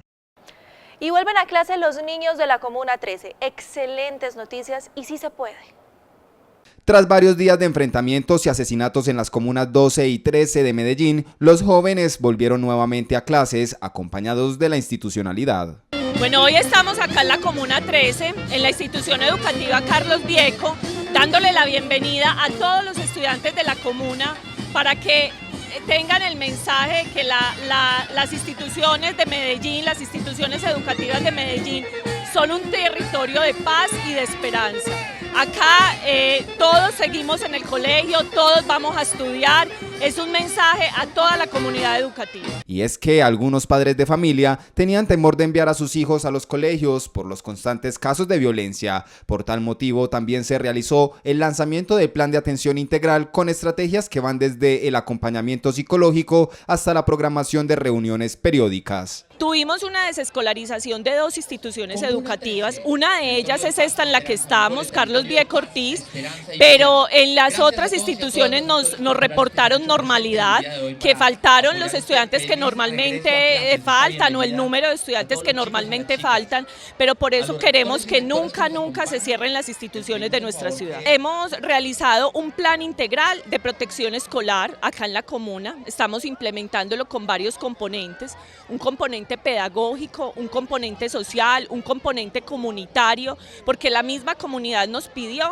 que realizáramos un plan integral y no acciones aisladas, sino un verdadero plan integral. Las estrategias de la Secretaría de Educación para garantizar el desarrollo efectivo en las jornadas académicas serán replicadas en las 229 instituciones de Medellín bajo el eslogan "La escuela se toma de vida". La violencia no es un juego de niños. Un niño venezolano resultó herido cuando otro menor estaba manipulando un arma. En la vereda Las Cuchillas de Río Negro, un niño de 4 años de nacionalidad venezolana resultó lesionado al parecer por otro menor de edad cuando estaban manipulando un arma de fuego que hallaron en la residencia. El niño, que fue ingresado al Hospital San Juan de Dios, según las autoridades, mantiene pronóstico reservado, aunque se encuentra en estado estable. Las autoridades investigan la procedencia del arma y la responsabilidad de los padres en este hecho. Y pasemos a otras noticias, porque preocupa el estado de salud de unos policías que al parecer se intoxicaron con cianuro. Según precisaron las autoridades, en las últimas horas fueron dados de alta los 4 policías que resultaron intoxicados al inhalar cianuro de potasio cuando atendían un aparente caso de suicidio en el centro de la ciudad de Medellín. Inmediatamente se activan los protocolos de seguridad, toda vez de que en la habitación el olor era muy fuerte de esta sustancia. Por seguridad, nuestros policías que llegaron al lugar de los hechos es atendido también en un centro asistencial por precaución, toda vez de que al entrar no tenían conocimiento de estas sustancias, aspiran, entonces es tratado por precaución. En el lugar, 2 personas que se encontraban dentro de una habitación fueron halladas sin vida, por lo que se investiga si se trata de un suicidio o de un ataque químico. Los 2 cuerpos estamos en el proceso de identificación plena de quiénes se tratan, es una pareja. Las primeras hipótesis iniciales, de acuerdo a la versión de algunos de los que se encontraban cerca de lugares que en horas de la madrugada incurrieron una riña, una violencia intrafamiliar, termina con este lamentable hecho con esta sustancia de cianuro de potasio. Es de anotar que en el lugar fue necesaria la presencia de 3 máquinas de bomberos, una ambulancia y personal especializado en derrame de químicos. Y nos parte el corazón, pero tenemos que dar esta noticia. Una colega, joven periodista, murió al caer de aproximadamente 70 metros en Girardota. En una caminata por zona rural del municipio de Girardota, en un sitio turístico conocido como el Charcusi, Ana María Montoya, periodista de 23 años de edad, que estaba haciendo senderismo con un grupo de amigos, falleció tras resbalar por una piedra y caer a un abismo de más de 70 metros. Hacer un recorrido por la vereda Jamundía, subir el Cano por una parte de los nacimientos de la quebrada del Salado, una de las más grandes que tenemos. Estaba con sus amigos y al parecer pues, tuvo ciertos movimientos que desencadenaron en esta situación. El cuerpo sin vida de la joven atleta fue encontrado por 2 bomberos que tuvieron que descender en cuerdas unos 70 metros. Las autoridades trasladaron a Medellín el cuerpo de Ana María, que por petición de los padres fue cremado. 4 o 5 de la tarde se logró pues bajar el cuerpo de la zona en la que quedó. Ahí no había acceso ni de motos ni de carros, entonces hubo que bajarlas con el cuerpo de bomberos. La esperó la policía con el CTI, donde podía máximo llegar los carros, y ahí se trasladó a la URI, la fiscalía. Los padres solicitaron la cremación de ella. La periodista egresada de la Facultad de Comunicación Social de la Universidad Pontificia Bolivariana era conocida por pertenecer a una familia reconocida del municipio, sus rutinas de ejercicios en redes sociales y por su amor al periodismo. Sus familiares anunciaron que la misa se realizará este 25 de febrero a las 10 de la mañana. Por otro lado, la Cámara Colombiana de la Confección rechaza el proyecto de decreto arancelario y ya comienza incluso a conversar de posibles fechas para salir a paro. La Cámara Colombiana de la Confección y Afines rechaza la propuesta en borrador del Gobierno Nacional para la creación del decreto arancelario. La agremiación asegura que el proyecto beneficia a la producción extranjera por encima de la mano de obra nacional. Efectivamente, lo que se busca con las medidas arancelarias es equilibrar la cancha y los costos país. Digamos, si tú miras en referencia al costo país en Colombia frente al tema de créditos, el kilovatio de energía, el salario que se paga, efectivamente definitivamente Colombia está en una desventaja. Entonces, con esta propuesta arancelaria lo que está haciendo el gobierno nacional es privilegiando la masiva importación de prendas de vestir de países asiáticos con los cuales Colombia no tiene acuerdos comerciales. En el Plan Nacional de Desarrollo quedó establecida la tasa del impuesto ad valorem por el 37.9%, más $10 a los textiles de $20 o menos por kilo y de 10% más $3 a aquellos con precio superior a los $20, acuerdos que se cambiarían con la nueva propuesta.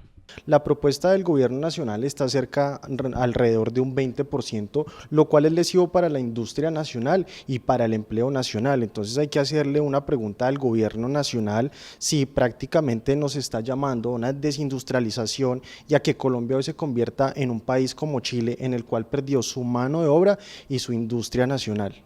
La agremiación textil está en conversaciones para definir la fecha en la que saldrían a paro a nivel nacional, porque pese a las múltiples conversaciones, no han llegado a un acuerdo con el gobierno.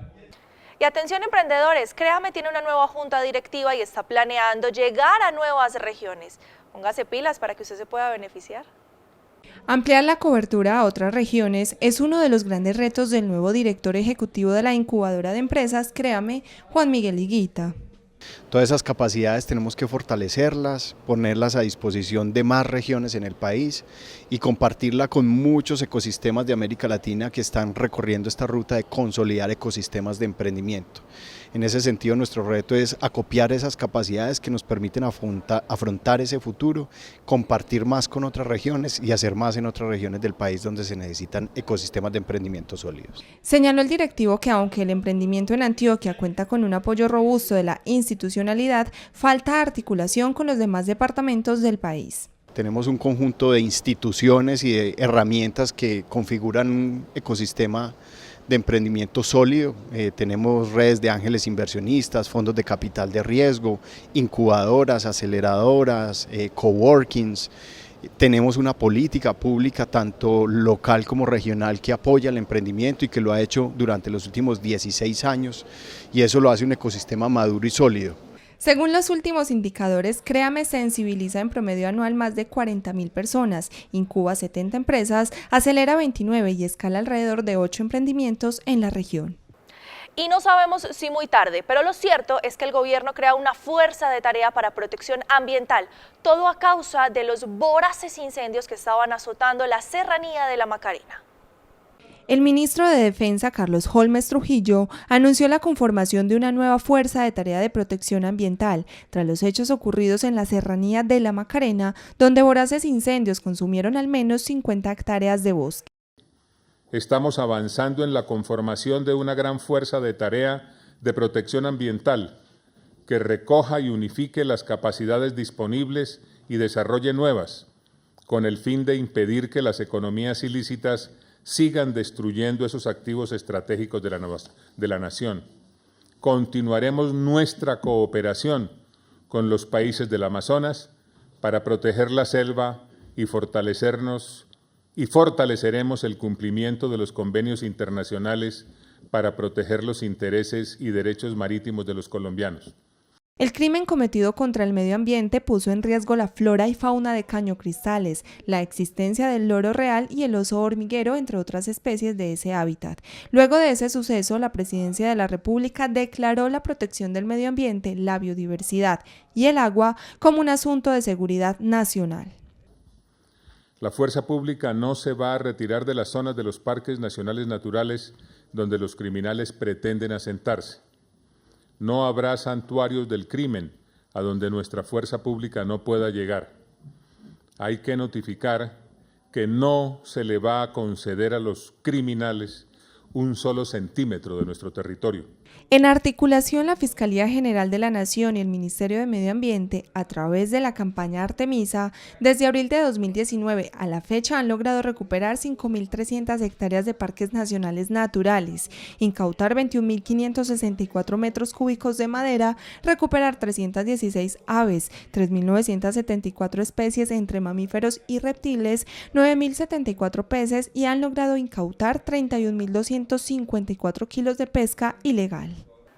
Y para seguir encaminados contra la deforestación, Corantioquia lanza una estrategia con la que busca la siembra de más de 12 millones de árboles. 12 millones de árboles nuevos serán sembrados durante los próximos 4 años a través del programa de la Red para el Desarrollo Regional Sostenible, impulsado por Corantioquia y que será ejecutado en 80 municipios de la jurisdicción. ¿Cómo lo vamos a hacer? Cada uno de nosotros, en nuestros predios, no solamente las instituciones, también los privados. Nosotros tenemos más de 6.000 predios de más de 100 hectáreas en la jurisdicción de Corantioquia. Si logramos llegar a esos 6.000 propietarios, podemos decir que tenemos más de 20 millones de árboles implementados, sembrados, establecidos. Si logramos conectar las fuentes de agua por medio de nuestras rondas hídricas, podemos sembrar más de 20 millones de árboles. Entonces tenemos una meta muy grande, pero que el campesino, el propietario, el agricultor, el empresario, todos tenemos la tarea. Bajo este plan también se instaló el primer vivero de alta montaña, instalado en Yarumal y que servirá para preservar los páramos. Hoy también tenemos una gran noticia y es que hoy empezó la instalación del primer vivero de alta montaña. Lo hicimos en conjunto con la 4ª Brigada en el municipio de Yarumal. Esperamos que en 15 días ya esté el vivero, digamos, empezando a funcionar, y lo más importante es que vamos a tener un material en un tiempo adecuado para la restauración de páramos, que en las sembratones que se habían hecho inicialmente no teníamos el material, digamos, disponible, y hoy pues va a ser una realidad también producto de esta estrategia de la Red por el Desarrollo Regional Sostenible. La propuesta se presentará como proyecto de ley en marzo para que sea un beneficio no solo regional, sino nacional. Y sigamos con temas medioambientales, porque se enciende una alerta en Urabá por el descenso de los principales afluentes. Según información actualizada por el Centro Regional de Pronósticos y Alertas de Antioquia, hay alarma en el departamento por descenso de niveles en los principales afluentes de la subregión de Urabá, tales como los ríos Jobo, el Bote, Río León, Río Mulatos y el río San Juan. Bueno, básicamente esta situación se debe a las condiciones de la temporada seca en la zona, donde digamos se han pronunciado de manera contundente, generando descensos en los niveles en los afluentes principales que abastecen, digamos, los diferentes acueductos de la zona.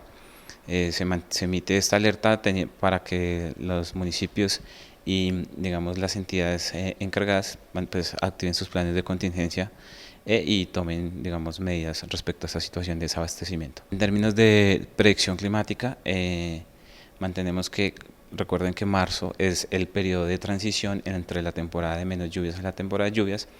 Es posible que, bueno, en esta transición se aumente la nubosidad y se generen algunas lluvias para esta zona. Entre tanto, 5 municipios más están en alerta roja por amenaza de incendios de cobertura natural. Tenemos alertas por incendios de la cobertura vegetal hacia el norte del departamento, principalmente en las subregiones del Bajo Cauca, municipios como Tarazá, Nechí, y también hacia el Urabá nuevamente pues por el tema de temporada seca en esta zona, en municipios como Arboletes, Necoclí y San Juan de Urabá. En términos de predicción climática, se estima que la temporada seca podría durar hasta marzo, mes en el cual inicia la transición a la temporada de lluvias.